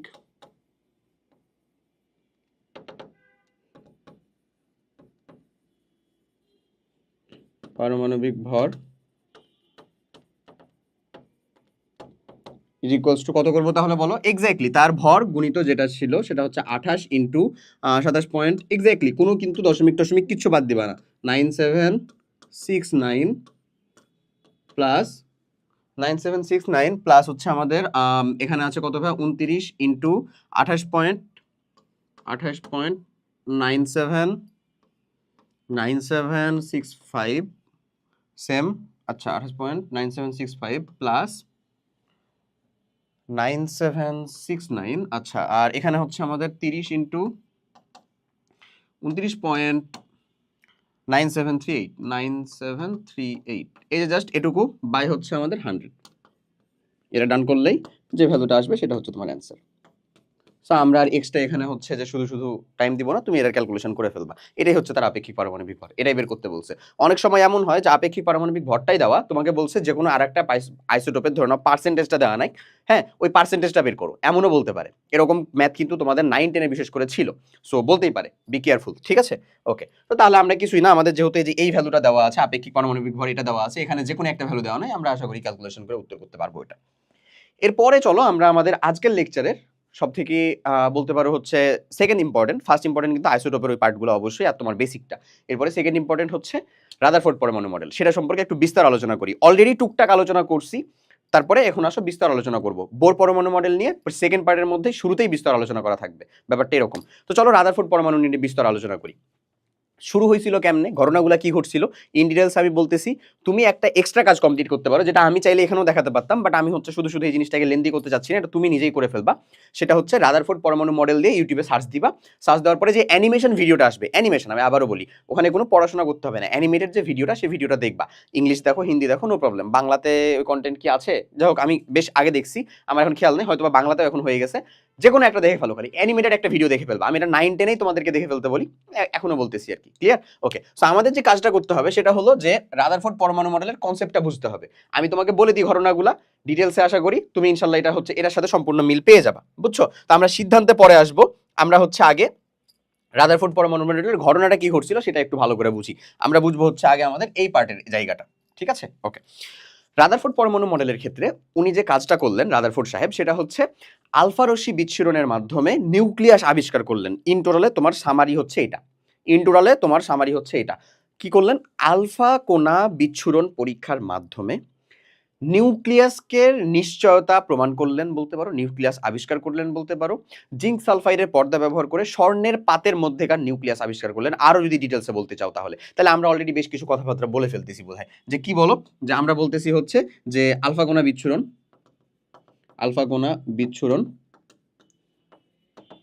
এই বিচ্ছুরণের জন্য উনি একটা আলফা কোণার উৎস ব্যবহার করেন, এটা হচ্ছে যে রেডিয়াম ব্যবহার করছিলেন আসলে আলফা কোণা বিচ্ছুরণ। ওকে, এমন। তারপরে হচ্ছে 2 নাম্বার যে পার্টটা কাজ করলেন সেটা হচ্ছে আলফা কোণা বিচ্ছুরণের ব্যবস্থা। তারপরে হচ্ছে স্বর্ণের পাত, অ্যারাম পাত যেটা পুরুত্বটা ছিল কত, 0.00004 সেন্টিমিটার। ওকে, তারপরে 3 নাম্বার যে পয়েন্টটা ছিল সেটা হচ্ছে জিঙ্ক সালফাইডের পর্দা, জিঙ্ক সালফাইডের ফিল্ম ব্যবহার করলেন। এমন দিয়ে আলটিমেটলি উনি কি করলেন, নিউক্লিয়াস আবিষ্কার করলেন বা নিউক্লিয়াসের অবস্থান নিশ্চিত করলেন, এবং আরো বেশ কিছু সিদ্ধান্তে উপনীত হলেন। আমরা সবকিছু ডিটেলসে শিখবো। ঘটনাটা হচ্ছে এই যে দেখো আলফা কোণার একটা উৎস, এই আলফা কোণাটা এইটা দিয়ে উনি পার করতেছেন, কি দিয়ে? ছিদ্রযুক্ত লেড প্লেটের মধ্য দিয়ে পার করতেছিলেন, যেন এটা আসলে ট্র্যাকে রাখা যায়, দ্যাটস ওয়াই। তো লেড প্লেটের মধ্য দিয়ে পার করা হচ্ছিল, লেড প্লেটের মধ্য দিয়ে পার করা ছিল। আর হচ্ছে এটাকে দেখতেছো, এটা হচ্ছে জিঙ্ক সালফাইডের একটা পর্দা, এটার মধ্যে ছিল হচ্ছে আমার এই যে এটা হচ্ছে স্বর্ণের পাত। এখন কথা হচ্ছে কেন স্বর্ণই, হোয়াই অ্যারাম? স্বর্ণ ব্যবহার করার কারণ ছিল হচ্ছে ভাই দুইটা। এই কারণগুলো হচ্ছে অনুধাবন টাইপের কোয়েশ্চেনের মধ্যে বেশি আসে। অনুধাবন তো তোমাকে আসতে পারে যেহেতু, তো তুমি মাথায় রাখবা অ্যারাম কেন। একটা হচ্ছে যে নিষ্ক্রিয়তা, এই ধাতুটা কাইন্ড অফ নিষ্ক্রিয়, এটা সহজে বিক্রিয় করে না। নিষ্ক্রিয় তার মানে তুমি যেটা দিয়ে বিক্রিয়া করতে যাচ্ছ ওর যে প্রপার্টি শুধু সেটাই আসবে, ও আবার নতুনভাবে কোনো রাসায়নিক বিক্রিয়া ঘটায় বসবে না। সো দ্যাটস ওয়াই এটা হচ্ছে নিষ্ক্রিয়, প্রথমত এটা একটা কারণ। আর দ্বিতীয় কারণ হচ্ছে ম্যালেবিলিটি মানে কি আসলে? ম্যালেবিলিটি মানে হচ্ছে ধাতুর এমন একটা প্রপার্টি, এটা একটা ধাতুর বৈশিষ্ট্য, কাইন্ড অফ ধাতুর বৈশিষ্ট্য। ম্যালেবিলিটি হচ্ছে তোমার ধাতুর বৈশিষ্ট্য।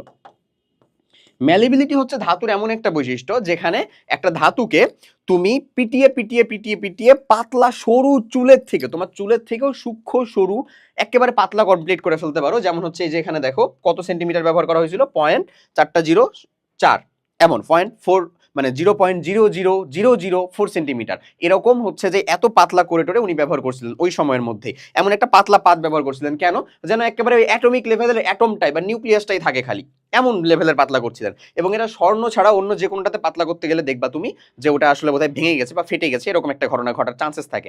But in case of arum, স্বর্ণের ক্ষেত্রে দেখা যায় এরকম ঘটনাটা ঘটে না, ওটাকে পিটিয়ে পিটিয়ে চাইলে একেবারে পাতলা থিন থিনে একটা পর্দার মতনও তৈরি করে ফেলা যায়। ক্লিয়ার আমার কথাটা? দ্যাটস ওয়াই উনি যেটা কাজ করলেন যে স্বর্ণের পাত ব্যবহার করলেন এই দুইটা কারণে। ওকে, জিঙ্ক সালফাইড ফিল্ম কেন? জিঙ্ক সালফাইড ফিল্মটা হচ্ছে প্রতিপ্রভা সৃষ্টি করার জন্য, প্রতিপ্রভা সৃষ্টির জন্য। প্রতিপ্রভা সৃষ্টি কেন করা দরকার বা কি করা দরকার? এখন ধরো আলফা কণা তুমি বিস্ফোরণ করছো, আলফা কণা স্বর্ণের পাতে লাগতেছে, ওখানেই থেমে যাচ্ছে, পার হয়ে চলে যাচ্ছে, এদিক ওদিক চলে যাচ্ছে, না কি করতেছে আমরা তো কিছুই জানি না কি করতেছে আসলে।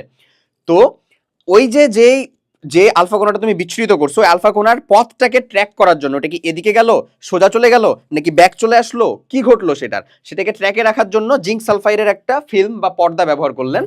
আলফা কোণা যখন যে জিঙ্ক সালফাইডের পর্দায় আঘাত করতো তাহলে ওখানে একটা স্পার্ক তৈরি হইতো। কি তৈরি হতো বলো? স্পার্ক তৈরি হতো। ওই স্পার্কটাকে উনি ট্র্যাকে রাখলেন এবং স্পার্কটাকে ট্র্যাকে রেখেই উনি আসলে এই ট্র্যাকে রাখার জন্য মেনলি জিঙ্ক সালফাইডের পর্দা ব্যবহার করলেন। এখন হয় আলফা কোণা, আলফা কোণা কারণ এর ভেদনযোগ্যতা অনেক বেশি, ভেদনযোগ্যতা অনেক বেশি, ভেদনযোগ্যতা অনেক বেশি। অনেকগুলা কথাই তুমি বুঝে ফেলছো এবং তুমি আশা করি হচ্ছে যে ওই রাদারফোর্ডের যে টেন্ডেন্সি ছিল ওই টেন্ডেন্সিটার কাছাকাছি কিছুটা যাইতে পারছো। এখন উনি কাজটা কি করলেন? কাজটা করলেন এটাই, ধরে নাও আলফা কোণা বিচ্ছুরণকারী গান আছে, গান দিয়ে তুমি হচ্ছে আলফা কোণা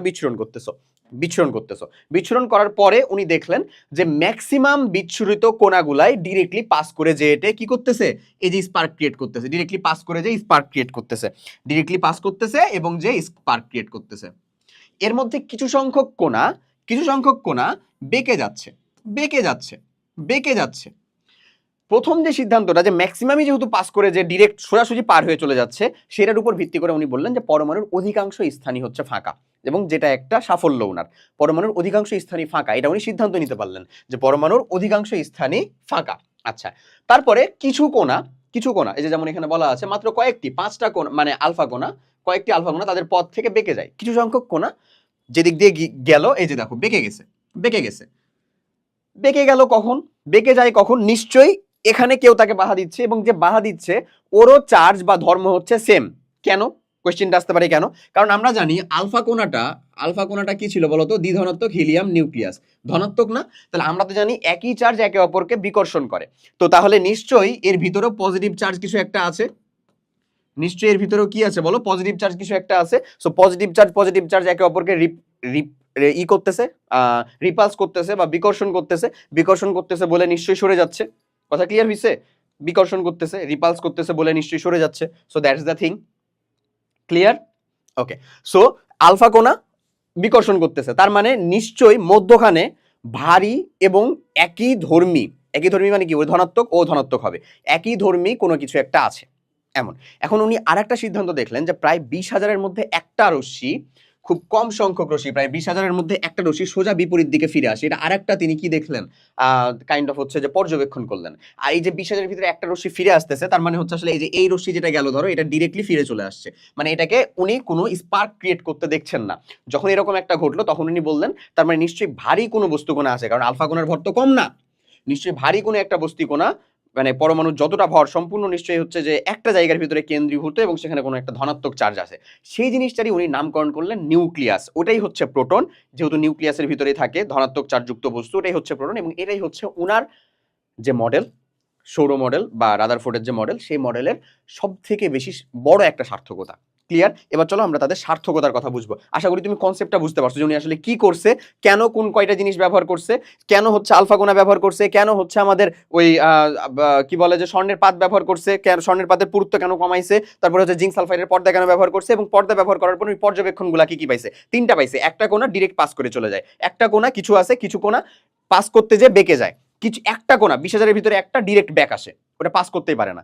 এই হচ্ছে 3টা সিদ্ধান্ত। 3টা সিদ্ধান্তের উপরে 3টা হচ্ছে কি দিলেন, সরি 3টা পর্যবেক্ষণের উপরে 3টা সিদ্ধান্ত দিলেন। পরমাণুর কেন্দ্রস্থলে নিউক্লিয়াস থাকে, এটা হচ্ছে কি 20,000-এর যে একটা কোণা সেটা দিয়ে, এবং এটাই যেহেতু সব থেকে বড় সার্থকতা ছিল, দ্যাটস এটাকে সব থেকে আগে লেখা, যার মধ্যে পরমাণুর সমস্ত ভর সঞ্চিত থাকে। ওকে, এটা হচ্ছে তার সিদ্ধান্ত সমূহ এবং সার্থকতাও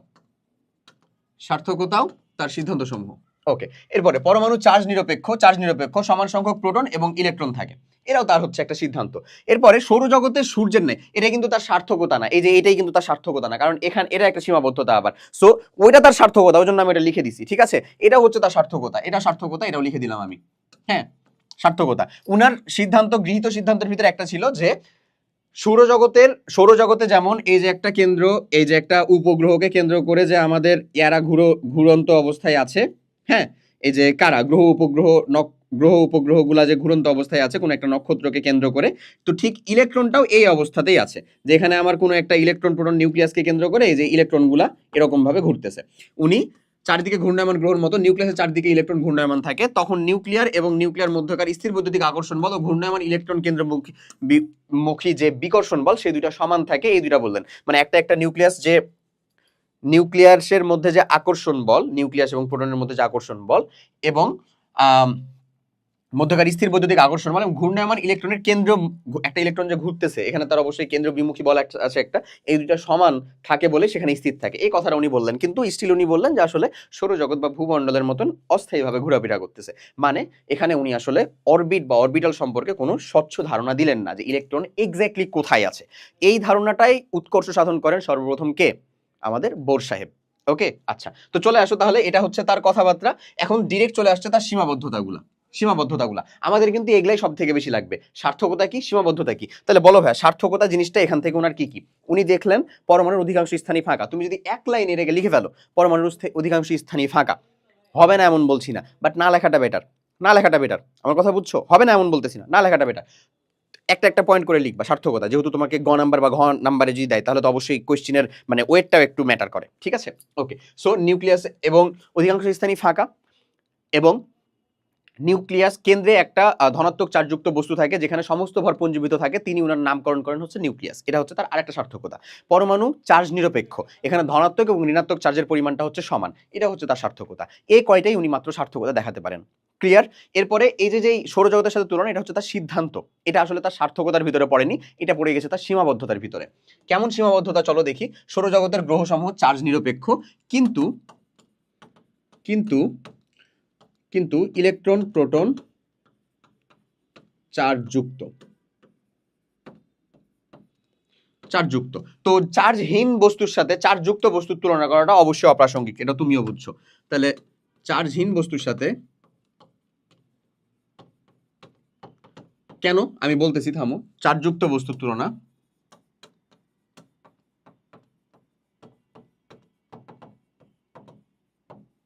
অপ্রাসঙ্গিক।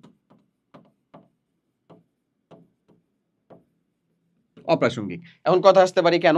কারণ আমরা জানি যে চারটা মৌলিক বল আছে, হ্যাঁ, আমাদের চারটা মৌলিক বলের ভিতরে সৌরজগতের মধ্যে বা আমাদের মহাকর্ষ অভিকর্ষ বলটা কাজ করে মেইনলি দুইটা বস্তুর মধ্যে কোনো বল নাই, তার মানে হচ্ছে সেটার মধ্যে আসলে মহাকর্ষ বা অভিকর্ষ বল রয়েছে, ঠিক আছে, চার্জহীন বস্তুর মধ্যে। আর চার্জযুক্ত বস্তুর মধ্যে যে বলটা মেইনলি কাজ করে সেটা হচ্ছে আমাদের তড়িৎচুম্বকীয় বল। সো তড়িৎচুম্বকীয় বলটা একটা ডিফারেন্ট মৌলিক বল, আবার হচ্ছে আমাদের মহাকর্ষ বল বা অভিকর্ষ বলটা হচ্ছে একটা ডিফারেন্ট মৌলিক বল। তাহলে দুইটার সাথে তুলনা করা অবশ্যই প্রাসঙ্গিক না। ক্লিয়ার? ওকে। ম্যাক্সওয়েলের তড়িৎচুম্বকীয়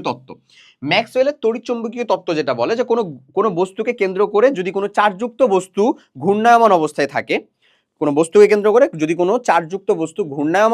থাকে, তাহলে ওই যে চার্জযুক্ত বস্তুটা ক্রমশ শক্তি বিকিরণ করে বা শক্তি হ্রাস করতে করতে বা বিকিরণ করতে করতে আসলে শক্তি ত্যাগ করতে করতে কেন্দ্রের দিকে ধাবিত হয়। তো যদি আসলে ইলেকট্রনের কোনো ফিক্সড জায়গা না থাকে, তার মানে ও ক্রমশ ঘুরতে ঘুরতে তো শক্তি বিকিরণ করতে করতে একসময় কি হবে বলতো? এই যে এরকম একটা অবস্থা আছে, এটা ধরো প্লাস, এখান থেকে ধরে নাও কোনো একটা ইলেকট্রন ঘুরতেছে এরকম একটা অবস্থায়, ধরে নাও, হ্যাঁ, এই যে এরকম একটা অবস্থায় এসে ঘুরতেছে, তাহলে ও ক্রমশ এদিক দিয়ে ঘুরতে ঘুরতে যে ঘটনাটা ঘটাবে আসলে সেটা হচ্ছে যে ক্রমশ আসলে শক্তি হারিয়ে হ্যাঁ কি করবে? নিউক্লিয়াসে পতিত হবে। তো ইলেকট্রন প্রোটন নিউট্রন সবই যদি নিউক্লিয়াসে চলে আসে তাহলে তো আসলে রাদারফোর্ডের কোনো পরমাণু মডেলই থাকলো না। রাদারফোর্ডের মডেলই তো আসলে কি হয়ে গেল বলতো? রাদারফোর্ড মডেলই আসলে কি হয়ে গেল? মানে গ্রহণযোগ্যতা হারালো। যদি আসলে ম্যাক্সওয়েলের তত্ত্ব অনুযায়ী, মানে ম্যাক্সওয়েলের তত্ত্বটা যদি সঠিক হয় তাহলে রাদারফোর্ডেরটা ভুল, রাদারফোর্ডেরটা সঠিক হলে ম্যাক্সওয়েলেরটা ভুল। সো ম্যাক্সওয়েলেরটা যেহেতু অলরেডি স্বীকৃত ছিল তাই রাদারফোর্ডেরটাই ভুল হিসাবে প্রমাণিত হলো। বুঝছো আমার কথা? এখন এটাকে ঠিক করার জন্য কি লাগবে? ইলেকট্রনের কিছু ফিক্সড জায়গা লাগবে, যেই ফিক্সড জায়গাটা আসলে বোর এসে বলছিলেন, মানে আমাদের বিজ্ঞানী বোর, নিলস বোর এসে বলছিলেন যে না, এটা বিক্ষিপ্তভাবে সৌরজগতের মতন ঘোরাফেরা করে না, ওদের জন্য স্পষ্ট এবং কিছু একেবারে নির্দিষ্ট কক্ষপথ রয়েছে, সেগুলাতে ইলেকট্রন ঘোরাফেরা করে, সেগুলাকে আমরা বলি হচ্ছে শেল। ঠিক আছে, যেটা পরবর্তীতে আরো অনেক বেশি আসছিল, মানে আরো অনেক সংশোধন আসছিল এমন। সো ম্যাক্সওয়েলের তড়িৎচুম্বকীয় তত্ত্বটা আশা করি বুঝতে পারছো। ম্যাক্সওয়েলের তড়িৎচুম্বকীয় তত্ত্ব মতে কোনো ঘূর্ণায়মান বস্তু, আমি এটা লিখে দিই চলো, কোনো ঘূর্ণায়মান বস্তু, ঘূর্ণায়মান শুধু বস্তু না আসলে, কোনো ঘূর্ণায়মান চার্জযুক্ত বস্তু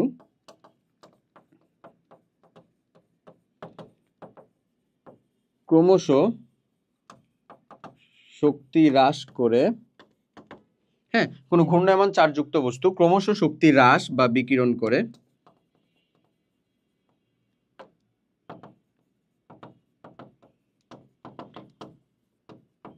কেন্দ্রে আপতিত হয়। বুঝছো কথাটা? কি হয়? কেন্দ্রে আপতিত হয়। এখন যদি তাই হয় তাহলে ইলেকট্রন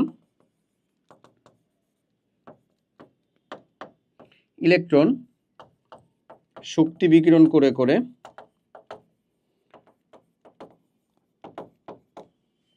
করতে করতে কোথায় চলে আসবে বলো? নিউক্লিয়াসে চলে আসবে। নিউক্লিয়াসে চলে আসবে, যা সম্ভব না, সম্ভব না। ক্লিয়ার? তার মানে যদি রাদারফোর্ড ঠিক হয় তাহলে মানে ম্যাক্সওয়েল ভুল, ম্যাক্সওয়েল ঠিক হলে রাদারফোর্ড ভুল। আলটিমেটলি ম্যাক্সওয়েল একটা যেহেতু অলরেডি স্বীকৃতি ছিল, তার মানে হচ্ছে রাদারফোর্ডই নিশ্চয়ই ভুল বলছেন এমন। তারপরে হাইড্রোজেন বর্ণালীর ব্যাখ্যা, মানে শক্তির বিকিরণ, লিখে দিচ্ছি আমি, শক্তির বিকিরণ বা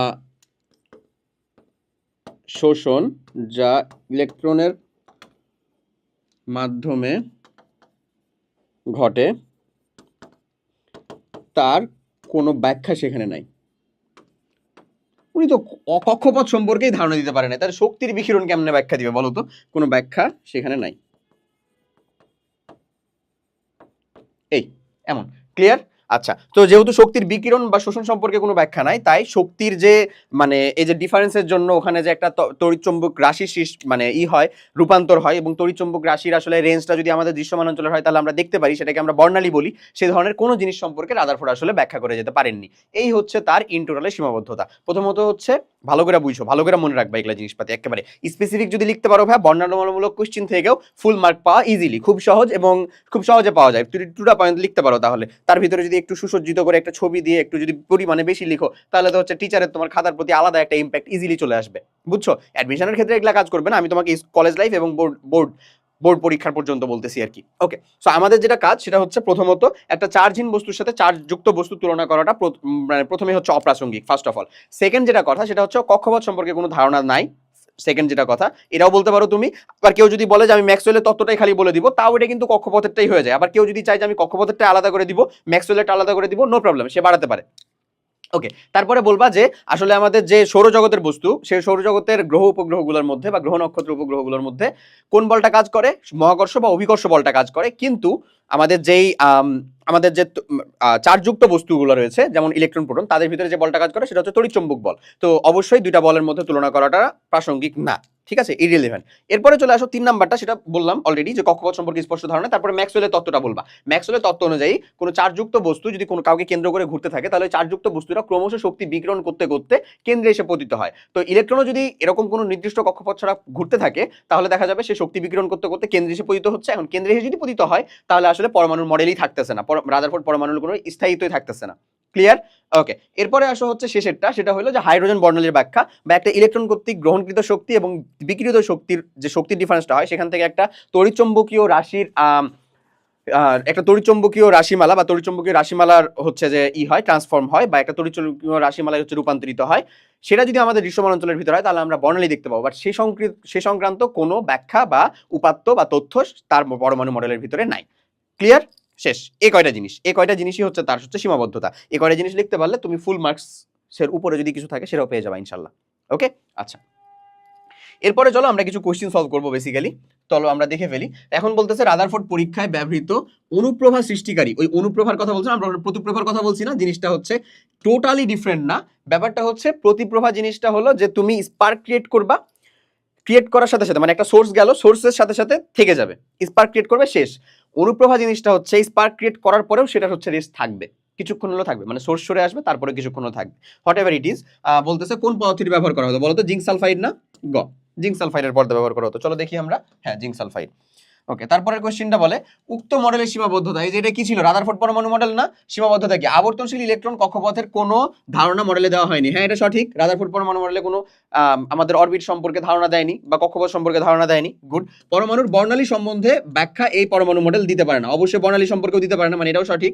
একাধিক ইলেকট্রন বিশিষ্ট পরমাণুতে ইলেকট্রনগুলো নিউক্লিয়াসকে কিভাবে পরিক্রমণ করে সেটাও কোনো ধারণা এই পরমাণুতে নাই, এটাও সঠিক। এক্স্যাক্টলি, তার মানে কি তিনটাই সঠিক না ভাই, তিনটাই সঠিক, মানে রাইট আনসার হচ্ছে 1 2 3, রাইট আনসার হচ্ছে 1 2 3।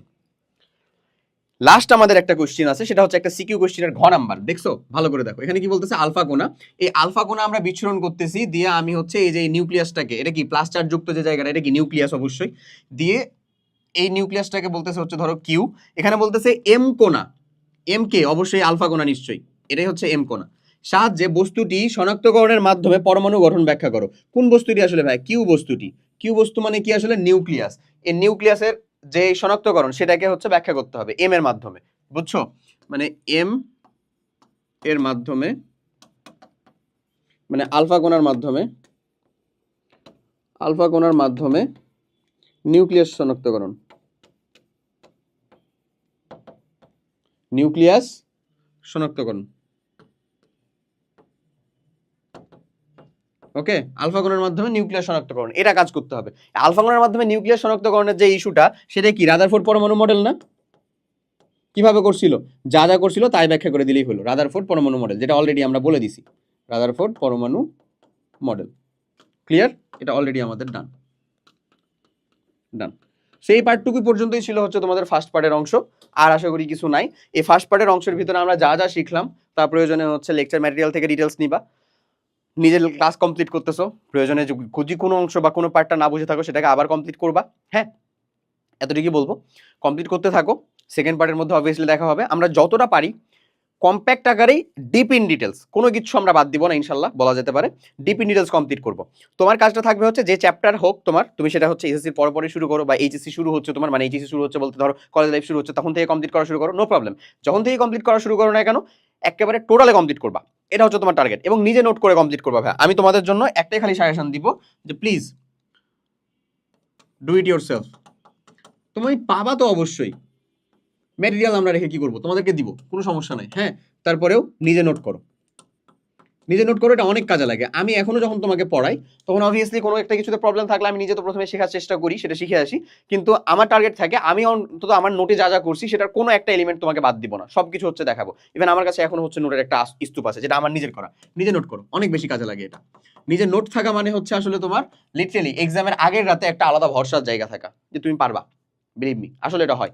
সো এটাই বলতেছি, নিজে নোটটা কমপ্লিট করো ভাই, ঠিক আছে, ডু ইট ইয়োর সেলফ, নিজে নোট কমপ্লিট করো। এবং যারা এখন পর্যন্ত শেষ পর্যন্ত দেখতেছো তাদেরকে অবভিয়াসলি থ্যাংক ইউ। যেটা হোমওয়ার্ক দেওয়া বা বাসার কাজ দেওয়া সেগুলো অবভিয়াসলি কমপ্লিট করে তোমরা আমাদের হার্কেস্টাইন যে ফ্যামিলি গ্রুপটা আছে সেই গ্রুপের ভিতরেই পোস্টাতে পারো, ঠিক আছে। আমি অবভিয়াসলি দেখবো, প্রয়োজনে মেনশন করে দিবা, আমি দেখবো অবশ্যই। এছাড়াও যদি আসলে মানে কোনো প্রবলেম ফেস করো, ডিরেক্ট গ্রুপে না প্রবলেম হয়, তুমি ডিরেক্ট আমাকে ইনবক্সে বলতে পারো, হয়তো একটু লেট হবে, বাট অবভিয়াসলি আমি চেষ্টা করবো হচ্ছে তোমাকে রিচ করার, ঠিক আছে। এই হচ্ছে টোটাল কথাবার্তা। সো একাডেমিক লাইফে অনেক কথাবার্তা, অনেক আজকে ছিল হচ্ছে লিটারালি প্রিলিমিনারি জিনিসপত্র, কিছু কিছু জিনিসপত্র অবভিয়াসলি নতুন ছিল, নতুন অ্যাপ্রোচ ছিল, যেটা যেখানে যেরকম ভাবে ছিল সেরকম ভাবে কমপ্লিট করো। তোমার কাছে মনে হচ্ছে আসলে এখন যে ভাই আলহামদুলিল্লাহ যা পড়াইছেন তা তো বুঝতেছি, আমিও খুশি যে তুমি বুঝতেছো, আমি নিজেও বুঝাতে পারছি, তোমার সাথে আমার একটা সিনক্রোনাইজেশন হচ্ছে। বাট বিলিভ মি ভাইয়া, হুট করেই দেখবা যে এটা এত ড্রামাটিক্যালি জিনিসপাতি চেঞ্জ হওয়া শুরু করছে, এবং এক কেমিস্ট্রি নিয়ে তুমি চিন্তা করতেছো, তোমার আসলে পিসিএমবি আছে, প্রত্যেকটার 2টা করে পার্ট আছে, তার উপরে আবার নতুন নতুন টপিক আসবে, নতুন নতুন জিনিসপত্র আসবে, পরের লেকচারের ভিতরে নতুন জিনিসপাতি আসবে, কোয়ান্টাম সংখ্যা, মেলা কিছু। আমি এখনই তোমাকে কোনো কিছু আসলে ডিমোটিভেট করতে চাচ্ছি না, বরঞ্চ আমি তোমাকে মোটিভেটেড রাখতে চাচ্ছি যে এই যে দেখো নতুন জিনিস না, আমরা চেষ্টা করবো হচ্ছে তোমাকে এরকম ভাবে একেবারে একটা পিক পর্যায়ে পৌঁছে দেওয়ার, যে তোমার অপটিমাম ক্যাপাসিটি যেন প্রত্যেক দিনই আসলে ইনক্রিজ করে, তুমি নতুন জিনিস শিখতেছো তারপরে যেন তোমার ভিতরে আসলে কোনো প্রকার একঘেয়েমিতা না চলে আসে, তুমি যেন কমপ্লিট করতে পারো। সো ওভারঅল অনেক কথাবার্তা হলো আজকের, এই কথাবার্তাগুলোর মধ্যে নির্দেশনামূলক অনেক কথাবার্তা ছিল, কন্টেন্টও আশা করি যতটা প্রয়োজন ছিল ততটা মতন তোমাকে দেখানো গেছে। আশা করি সবাই ক্লাসটা অনেক ভালো মতন বুঝতে পারছো। তো সবাইকে অনেক অনেক ধন্যবাদ, দেখা হবে আবার পরের পার্টটার মধ্যে। আল্লাহ হাফেজ, আসসালামু আলাইকুম।